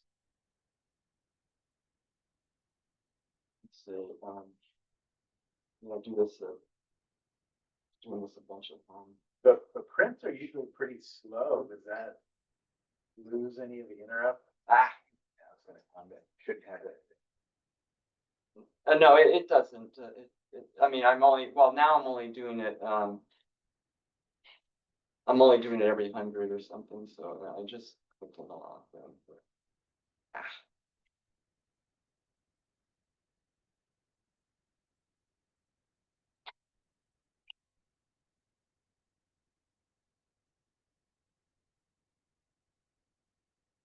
just the,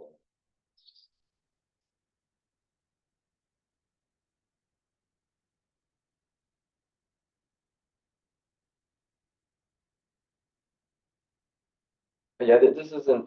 This is for demonstration purpose, not for production use.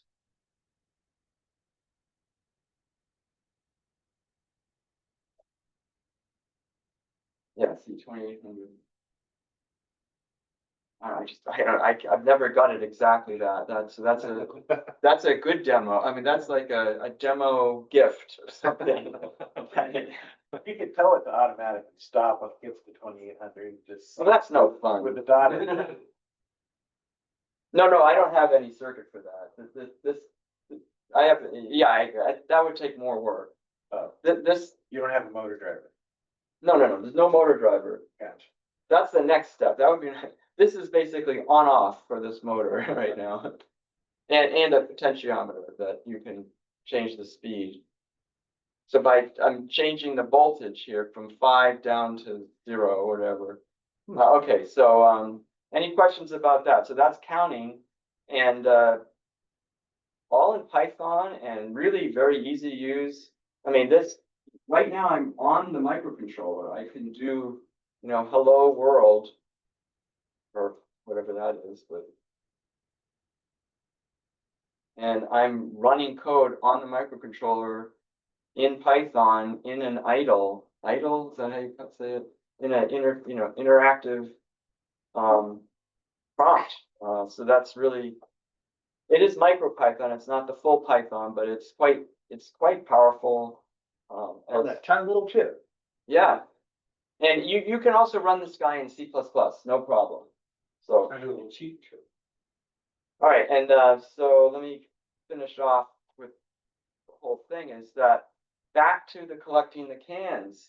So the with this arena and this small collection area, I needed to keep track XY location. So yeah, I guess this is probably for another lecture, but I'll just speed through these. So the higher level concept is to keep track of where your robot is.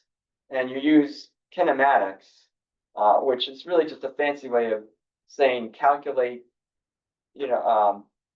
based on the robot's geometry and how it moves in a coordinate space, how to calculate that. And this is how you calculate it. With these left wheel position, right wheel position, and the wheel separation, which is the base, the wheel base. So the X is this, Y is this, and then the direction is this, right? You can derive all these, there's nice videos about it and courses. But for this situation, I just want to use it. Now, in the case of the Lego Mindstorms, so I gave you all that background, which is how it's really done at the low level. But in most systems or software environments, you don't have to do what I just did. All that stuff is done for you. All you need to do is access the motor encoder through some API. If you have this, you're lucky. You know, that's good. If you want to implement something more low level, or you're reverse engineering a Traxxas truck or RC truck, then you may have to do the more low level code. But for kits that you get, you have access to the motor encoder directly. So this routine is to update where I am, essentially update how I've moved based on the ticks, the previous ticks, and then the previous pose, and then the new pose is the output. So this is a function you would call frequently, like every 10th of a second or 60th of a second. And what it does is it will computes what's called the delta, the difference between current and previous. And then we're estimating the different wheel positions, or how much the wheel has moved, which is the delta. And then this converts it from ticks to the 2800 to millimeters. Actually, well, it's not 20. This will be converting to the actual number of millimeters from the number of ticks. So that's slightly different than what we were doing before. And then this is the difference in the X location is that from that equation we just saw back in the previous slide there. That equation doesn't look like it takes into account if you're following a circular path, like say. No. Right wheel is going slightly faster than your left wheel because you want to do a curve. Yeah, well, this is only for going straight or rotating place. No, yeah, it works. It's both. That's just in the local coordinates, and you update your local coordinates at every step. This is a new coordinate system every time. Yeah, so this whole thing is called it's integrating over time. So yes, it is just straight, but it's integrated over time, like 60 times a second or something. So then I don't have to understand this all now, but essentially we calculate the new pose and update the old ticks, and sine and cosine, fairly standard type thing. This is very standard code, and then a new direction. And by doing all this, you keep track of where you're going. And to sort of sum up, the earlier video was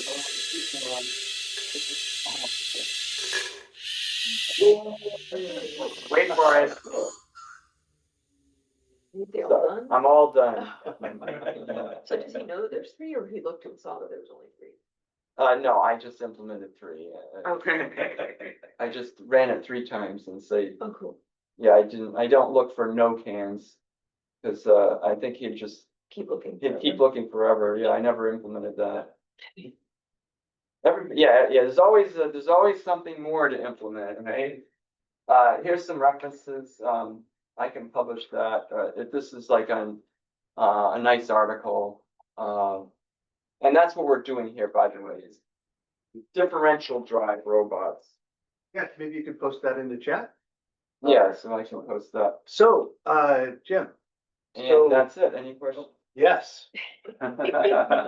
So I see this and I do the math in my head or with calculator with 2800 pulses and 360 degrees, which is just over 1/10 of a degree resolution. And I'm looking at the wheel and I'm guessing the circumference. So it looks to me like I could be accurate to within 500 microns anywhere I want to go. But Wow. the real world's a little bit different than that. You want to talk a little bit about why we don't have perfect positioning with a 20 ppm? Oh, yeah.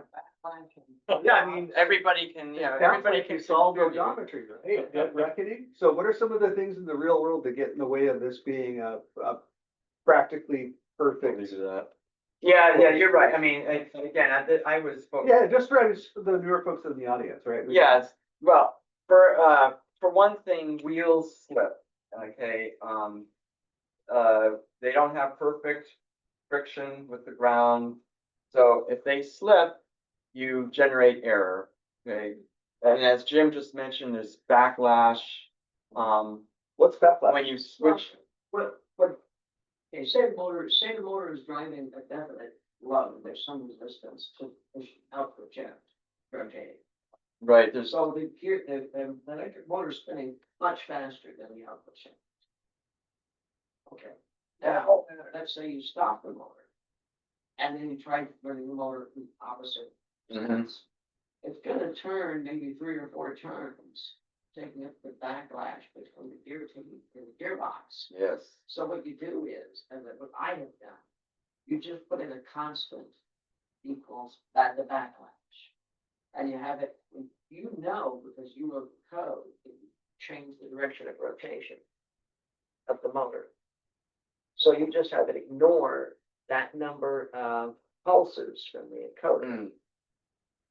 You know, the number to put in for backlash is then determined by like putting a vice grip on the shaft so it can't turn. And writing a special piece of test software to run the motor at low RPM in both directions. You don't want to burn out the motor. And have it count that for you. And then put in that constant for backlash.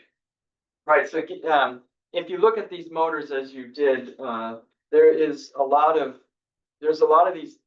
gears, and there's space between teeth of gears. It has to be. It has to be one solid piece. Otherwise, it'd be like, it'd be fused. Yeah. So because there's space, when you're going in one direction, you know, there's no space, but then when you stop and you switch, there's this movement there up through the space. So that's called backlash. Like 1 or some ratio. Yeah, 100. So basically, let's say that there's 1% backlash in the output gear. That would correspond to 1 rotation of the motor through that gear train. 1%. So whatever number of counts there are for 1 rotation of the motor would be the number for the backlash. Yeah, so the kind of the. Well, that's a lot though, right? But then what I've done in the past is, when I know, as I wrote software that I first actually the motor, I have the little interrupt routine ignore that number of pulses. The first several to whatever that is, before counting and saying, the shaft actually turned. Right, you have to find that out. You have to figure out what that backlash is. Block the output shaft with something sturdy, vice grips, so it can't turn.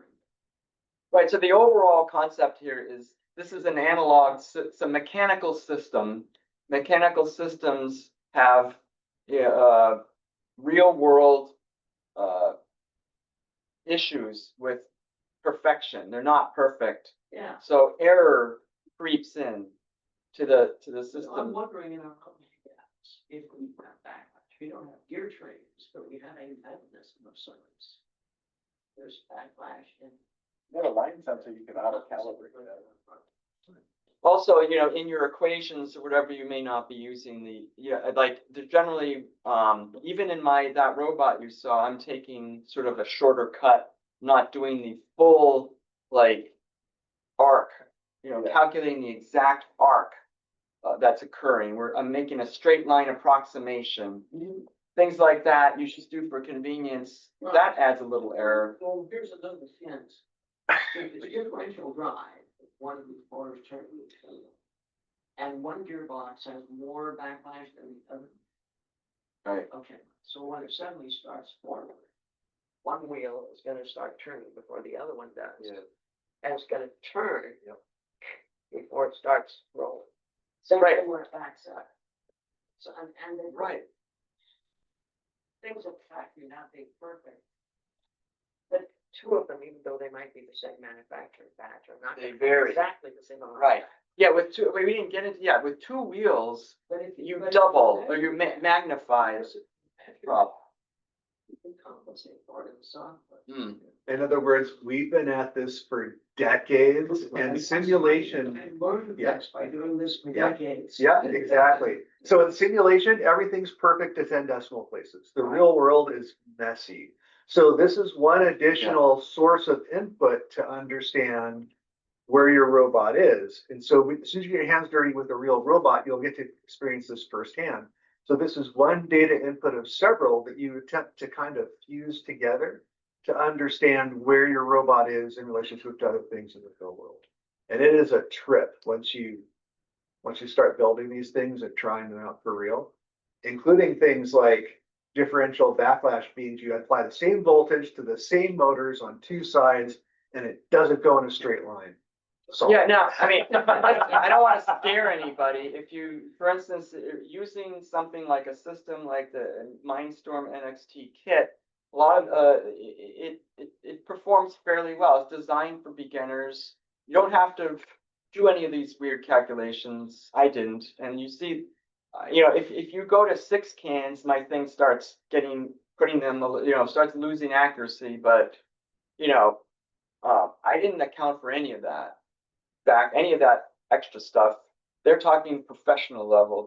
For amateurs in this situation, I just use the encoders. You can use what's given to you through the API, and you get pretty good results as long as you calibrate. And I did spend time calibrating, like getting the robot to go exactly 100, 10 or like 10 feet or something. And then, making sure the number, wherever I could change a parameter, I made sure that if I told it go 10 feet, it would go 10 feet. So adjust some stuff, a little bit of, kind of error prevention or whatever, or adjustment in the multiplier or something.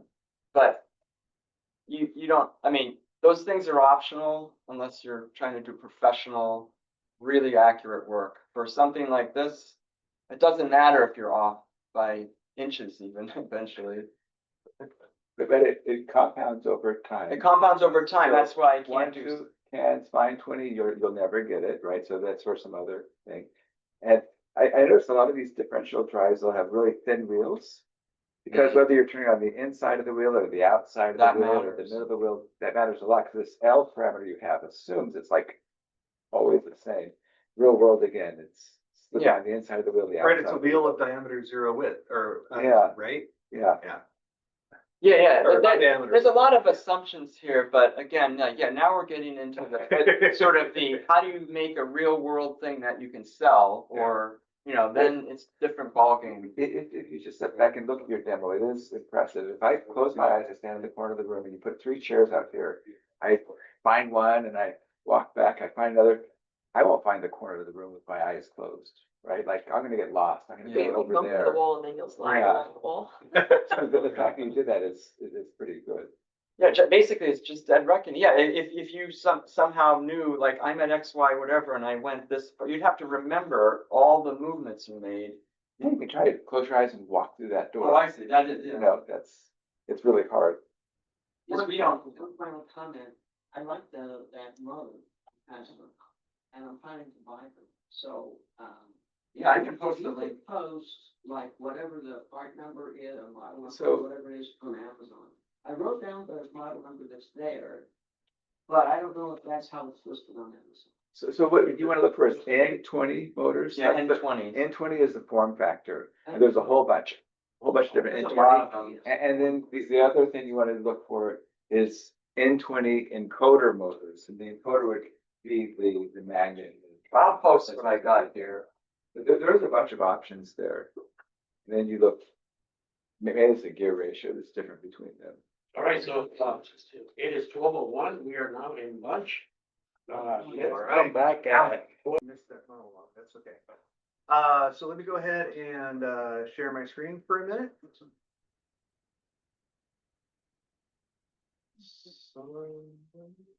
There it is. There he is. You have 9 seconds to comply. There you go, share. And share, okay. All right, so, we had a couple of challenges, some of them were built in and some of them were goofs. So, my current favorite local model is Quen. Quen is an awesome model because it's small, it can think, it's logical. But the thinking tokens take time. And as it so happens, the thinking section of the output messes with the Gradio chat UI interface. So, thanks to, Zeth, thanks, Zeth.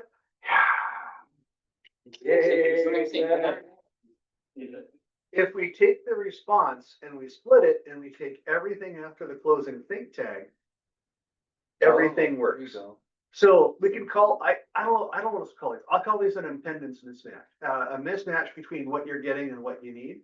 And this is a very clever and, simple, workaround for that.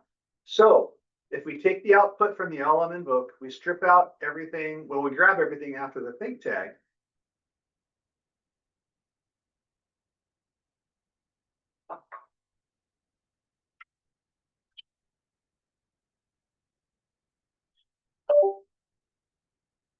And after a couple of seconds, we will get an answer. So I'm going to update the instructions and I'll update the notebooks on the GitHub. Hey, I'm away with it. Yay! Thanks, Seth. All right. Yay! And so I'll look around to see if there's a better small model that supports tool use for future talks. And I'll update everything. I'm going to start a dedicated thread for the lab. So as people join and have questions, we'll keep everything off to one side. And we'll build on this not next month, but the month after, where we turn our chatbot into an agent and start giving it tools, things that it can use and leverage to do things in the real world.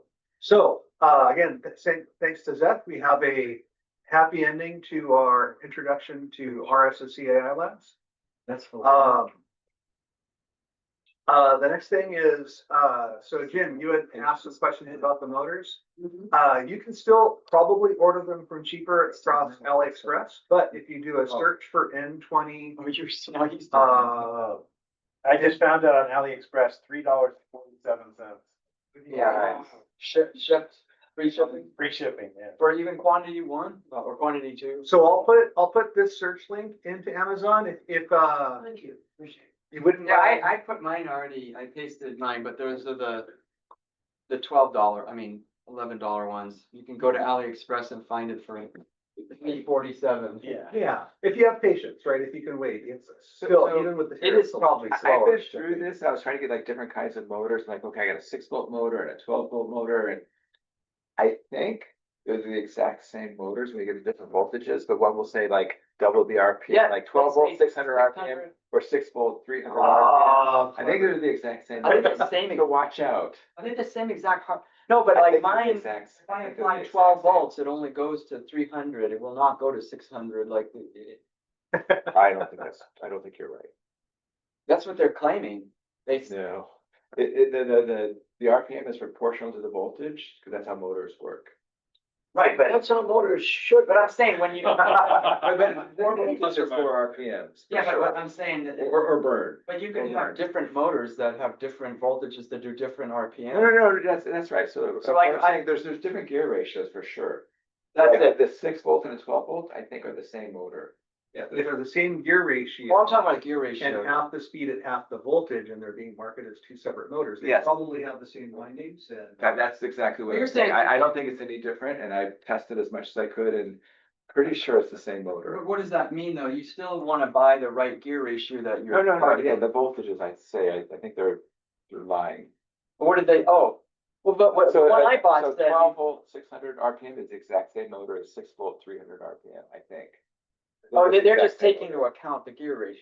Yeah, Yeah, but they had a whole, if you go to the link I had, there's a whole table and it shows the gear ratio and all the information. yeah, I mean, the gear ratios are totally, no doubt, those, and you get the right gear ratio. Well, the thing is, the prices were all the same. So like, you know, like the 600 and the 300. So what I was buying was the gear ratio, but you're saying the actual motor itself is the same. So what's the marketing lie then? Yeah, it's not a Not really marketing a lie. lie, but like if you're trying to get a full range of motors, don't bother doubling up. I don't think it's a lie. I think it's just convenience. They're like doing the They're math selling to for a you. market. There's a market for 6-volt motors. Yeah, and a that's market it. for 12-volt motors. But I think they're the same motor. Yeah, but they actually, in one of their pictures, they said if you apply 6 volts to this motor, you'll get this speed. If you apply 12, you Right, get that's this. also true. That's right. That's also true. Yeah, yes, that's correct. That's what PW. I'm not saying they're lying. I'm just saying, because I thought I was buying a motor with Not three bigger PWM, windings or something. Yeah. But PWM is that. Don't think It's so. a square wave. Right, right. Capacitor. You can use. That's right. For all- Yeah, right in the screen there. You have to be That's the very right- that's the careful correct way and to get actually every use it. Yeah. digit correctly, With the motor controller. whether or not it's the same motor, 99. because they're, The motor without the, oh, you're still they make finding. the same. Yes. They And you can say set that, you your, know, trust, you can set your. it all Yeah. will work, That's what, but, that's the Amazon. you have to go in and actually find the actual motor and make sure it is the actual motor, because they substitute other things. That too. Yeah, The last thing on here, Amazon screen, you can see the gearboxes are different, because one had a bigger gear in it. So that's probably the. That's the difference, I think, but. Yeah, no, definitely the gearboxes are Yeah. different. You gotta get the right Yeah, gearbox. And maybe the motors are the same. Yeah, they're all these, they Yeah. call them, they're all 12-volt motors, even though they say some of them, well, I don't know, it seemed like they said all of them are, yeah, maybe they sell some of And if them. you search at 26 volt, you'll find them. I think it's the same. That's the N2012. It's some of them are. You mean the ones that are 6? Yeah, Oh, I see. Your point is you could just buy a bunch of one of Yeah. those and you can always just, you could you use. can run your 12-volt motor at 6 volts. It's gonna be fine. Yeah, I'm running, the one I bought there was a 12. I'm running it at 3. Yeah. At 3, to make it really slow, I potentially, I ran it at 5 with a potentiometer down to where its cutoff is, which might be 3.3, then it stops, but yeah. You Yeah, won't so- have the torque though, and you lower it from 12 to 6 though, it probably not be able to turn, it won't have enough energy. Right, yeah, there's a graph, on that Amazon link, it shows you the torque for each volt, for, each voltage, I think. So the other thing I Lots wanted of motors, the more torque you get. So the other thing I want to get in front of you is instead of doing anything robot-y last month, I finally upgraded my printer, and I blame both Brian and Vasily for this. And the last thing I cared about was multicolor printing. And what's the first handful of things I've done with this printer since I bought it? Multicolor things. So a few weeks ago, I came across a YouTube video clip of this incredible. Hey, can you tell IT that their Wi-Fi sucks? It's, Don't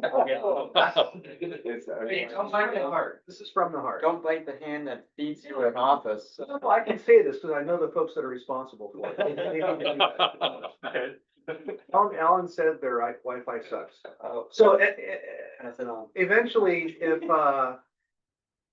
if this ever finishes loading, I came across this model. Quickest $7 I've ever spent. Wow. I know I actually paid for one. That's cheap. Scaled everything up to 200% and got halfway through printing this guy when I remembered that it supports multicolor. I brought the model parts into Painter and painted them up, so I'm reprinting them all. I've got another week left of painting. He's sitting in the back. Please don't touch him if you can avoid it. He's not glued together, so he'll just fall apart. But here's some sample parts that I've run, and it has been a hoot. He's heavy. I kind of forgot I was printing a model, so I printed them like I was printing a model, a robot. So 4 perimeters, he's 2.7 kilometers or kilograms of material, and it has just been a blast. So, That's multiple reels. oh yeah, oh yeah. And don't even get me started on the waste from. Look at all the money you saved. You could have paid $8 for that. Oh, no, that was the model. That's the model. Wait, what's the fill percentage you're doing on that? 15% 4 perimeters. So I'm gonna put the, in case anyone else is interested, the original model is half this size, so 1/4 of the filament. And the other thing that kind of got me hooked was at some point after these models were created, Adam Savage did a walkthrough of the 1-to-1 scale from the original RoboCop. So now I have, Whoa. so they brought this out of storage to refurbish it, and so now I have 4K reference of exactly what it's supposed to look like. And so I just went to town and I colored everything that I could. I colored in stuff that wasn't colored in. But yeah, between trying to match this and taking it a step further, I have just been having a blast. So he'll be there for the OC Maker Fair, and then our following month he should be 100% complete. And I'll bring him back for a little. Are there motors in this? No, this is a static model. Yeah, this has nothing to do with actual robotics, but I guess it's a pallet cleanser. One day. So yeah, it's been a cool model. It does not take 2 weeks to print out at original size, but if you scale it up to twice the size and color in all the things, it's about 2 weeks of printing. So I will I'll keep you guys posted. Question about the hood there, the black hood. What is that? What's very nicely textured? Carbon? Yeah, so, well, it is, that is a great guess. It is, well, it's not carbon fiber. I haven't even used carbon. It is in most slicers now. Oh, It supports, Oh, it supports a slicing feature called fuzzy skin. Fuzzy skin. And so I fuzzy skinned that hood and I Wow. love the way it turned out. That's what I've never used. I've never seen that. Can I come around tell? Oh, absolutely. Yeah, please. I wonder, I hope that's in the process slicer. Yeah. And then among other things, Danny and I noticed that the leg extension was too long compared to the original 1-to-1. So we brought the STL files into FreeCAD and then sliced and reconnected them to shorten them up. And then we had to bring them into an STL fixer because it didn't work the way we wanted it to. But yeah, so the one we're passing around was the original from the model size. The one that's on them is a more screen accurate one because that extension wasn't to make him taller. It was just to help him step forward. And he made it too long. But yeah, no, it's been a lot of fun. I think this might be the last model that I ever do in full color because I wanted to get the experience for it. And I even wanted to open up an Etsy shop and try to sell them, but it turns out selling printed copyrighted works is a little it's not a gray area, it's flat out illegal. So I won't be making any extra cash doing You that. can't even do that for Etsy. Nope. What if if you modified it, then it's. Yeah, you can't even do inspired by. Like, yeah, I asked ChatGPT and everything, where he's like, hard to know. Exactly. I mean, I guarantee selling that model that you bought is also illegal, so. Yeah, it's, well, the files, because they're not a tangible, I guess it's more of a gray market thing. It's just like selling the movie or something, selling an image, all that stuff is owned. Yeah. But The $8 are not gonna go after this guy. Wait, you mean selling his thing is not? Right, no, so selling this, so he bought this model. That model is not even legal. No, it can't because the IP, the Yeah, the format intellectual. of the robot is owned by, is it Disney or? MGM. Yeah, but you can resell It's the MGM. products that you bought. Well, this is my toy. It's Yeah, but yours, he's I'll sell it. selling a design He's selling the, of the likeness of a commercial product, of a copyrighted, or not copyrighted, it's probably. Trademarked or whatever it is. Could be copyrighted. It's, It's really, it really depends, like Lucasfilm, like trademark the word lightsaber. yeah. And The special weather voltage, the build is copyrighted. This is a design of a product, like if you, Well, you should do design patent for that. Design I'm sure patent. I'm sure they. would they do that didn't for file people. that. Yeah, but. Right, so there may be no design patent, that's, But it was probably copyrighted. but there's a copyright because it was in the script and all Yeah. that. And thanks to Disney, it's got an 85-year or 92-year protection, so.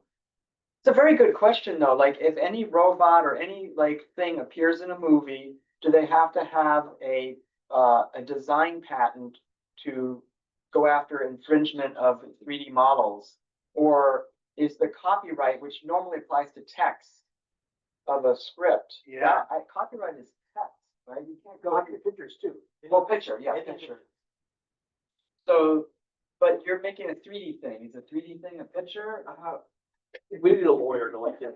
Well, Let's the assume it is. file is also part, not the whole thing. Oh, it's not the whole thing, it's just the parts. It's all the part. And then you're And assembling then it you're in the right assigning way. yourself, yeah. Yeah, so it's hard, ChatGPT agrees, hard no, I don't know. on opening up an Etsy shop and selling, which is a shame, because this printer does such high quality work. And it would be yeah. fun to earn a couple extra bucks and pay off the machine, but I'll have to come up with something else. But you can make, you can make your own And then- personal use, Oh, no so problem. That seems to be in the gray area, the wiggle room, where they don't seem to crack down as much. But that being said, I always love the design. I love the proportions and the size. It gets me to thinking I might invest in a handful of the serial bus motors to see if I can create like a chicken walker. Do something interesting, but. Now, is it, but this one doesn't have the joints and stuff. Oh, yeah, no, he's fully articulated. Oh, it's articulated. Yeah, it's not motorized, but yeah, he's gonna. Okay, so he's you gonna can pose. have a place of pride on my desk for about the next year. So you can pose in different poses and angles. Oh, yeah, once he's fully assembled, now he's precariously being held together with gravity and stiction, so when he's finished, yeah, when he's finished, but yeah, I'll keep you guys posted, thanks. So you printed this 3 colors at the same time? Mhm. Nice. How many colors can you print or do? 5 right Uh-oh. AMS number 2. Wait, show them the videos of the way it's printed again. Oh, I don't have that set up for, Oh. yeah, sorry. But, okay, all right, that's all I got. Thank you, Alan.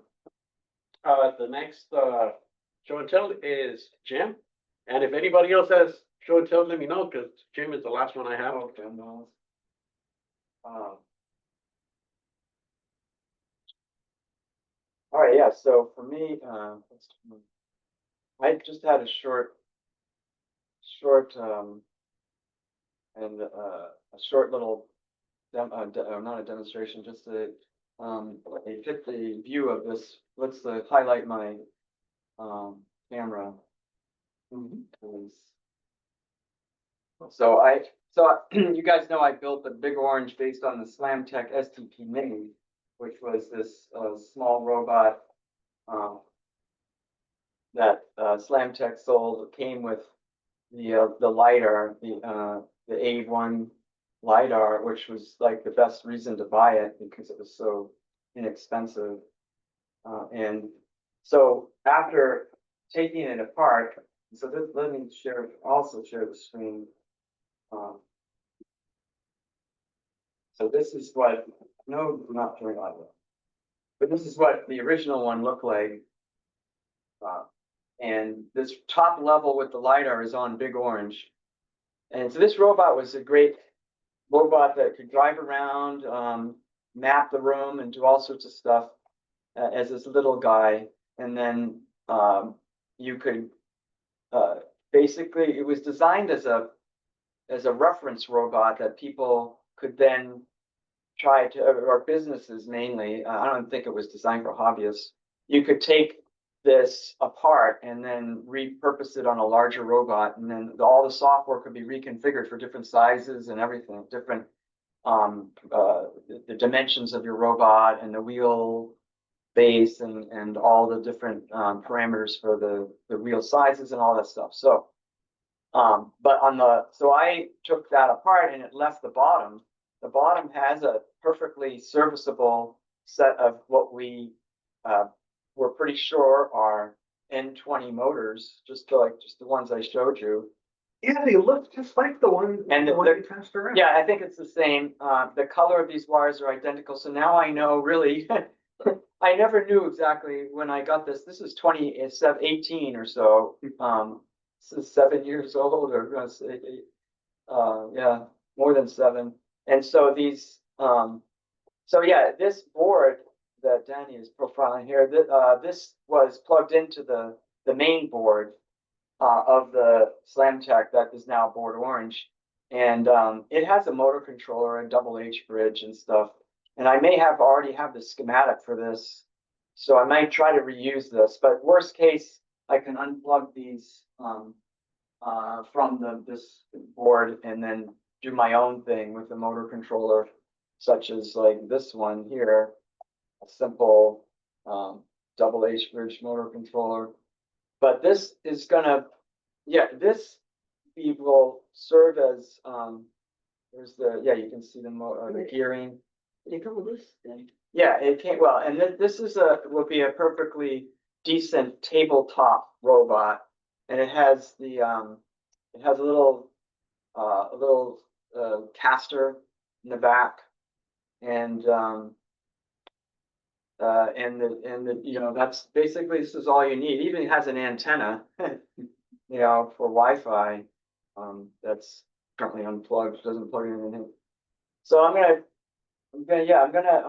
try to reuse this thing after, you know, so many years of sitting in a box, and and get myself a tabletop bot that has odometry as well, which most of them, or I don't know, a lot of the simpler ones just have the yellow motors, yellow, you know, DC motors that have no odometry. But this might as well use it. It's here, so hopefully, and hopefully I can reuse this motor controller, but it's really not 100% necessary. But it might be. It's always good to try to practice reusing stuff, especially if you have the schematic. I believe I do have the schematic, not 100% sure, because I have the schematic for the other board, but yeah, anyway, or even reverse engineering could be fun. Does SlamTech give you the code and all that for doing your hobby stuff? Yeah, well, that's the other thing, that why this whole, the original robot was, it came with, they called the breakout board, which had open source software. And that was the, yeah, here's a close up of this whole board here. It's a great breakout board. I mean, it's got a whole Linux operating system running on a PCI MCI card, and it's got Ethernet, and it's 12 volts and all that stuff. And it came with open source software. But it's a, I'm sorry, it's a an STM32. I guess that predates the ESP32, or I don't know, for the guys that know about the slightly older controller boards. They're just STM. The blue pills? Yeah. Oh, is it blue pill instead of the, what's the other pill? Or is that? Is that what they used to call them? The STM32 board? Yeah, You get for like cheap little- 125? 125? $1.20, yeah, they're really Oh, expensive. dirt cheap. Yeah, yeah. They don't have the That's- Wi-Fi or Bluetooth, and so that's why they're so cheap. They're good. The STM. Right, yes, this board was integrated with, I mean, it runs on an STM. Software is free, and then, or it's open source. And the whole build environment was open source, or was, you could download it and get a free license for life if your code was smaller than a certain number of K, which mine was way under that. So I got a life license for free for the IAM, it's called, IAM software. So that's cool, but yeah, that's how that came. That's a sort of side note, but they really, you know, I wouldn't look to this company much in the current days, because I think they kind of don't really have, other than for the LiDAR, certain products are very good from them. But they excel in LiDAR devices, not the cheap ones, but the pretty good ones. And, but as far as like what I bought, sort of hobby level or, more robot products, they're just not doing much of that. And, you know, they don't really focus on that to the hobby. They're more of the business side. But it's always worth I always check, to see, you know, every year or two to see if there's anything new. This isn't the English. I'm having trouble navigating here. This isn't the main, well, I mean, this looks like their front page, but So they sell the LiDAR separate from the box also? yeah, but again, this one's out of sale now. This is out of, it's end They of don't life. make it anymore. How So- much was this guy? And that was originally $500. It was on sale one point at Black So basically, Friday. the cost of it is the LiDAR essentially, like this is kind of just extra with it. Yeah, the LiDAR well, the LiDAR itself wasn't 500 if you bought it separately. But to buy all the parts, I mean, this is old knowledge now. You can't buy it anymore, but it was a good deal because the LiDAR was like 200 and the motors and the board and all that and the slamware core, which was like that was their thing, which does all the navigation. That was hundreds of dollars too. So the thing it was a good deal. Yeah, and the whole thing just worked, like. And then, yeah, out it of the worked box. out of the box. Yeah. So yeah, they do still have robot bases, but these are much more, you know, very expensive and for more corporate, for business to business type things. Yeah, these bigger robots. But in any case, I don't need to. But yeah, but yeah, that was a good. Yeah, it's always worth checking them out again to see if they have anything, but anyway, that's it for me. And one thing it needs, line sensors. Oh, I get another one because I did a. Exactly. All right, thank you, Jim. All right, thanks, Tim.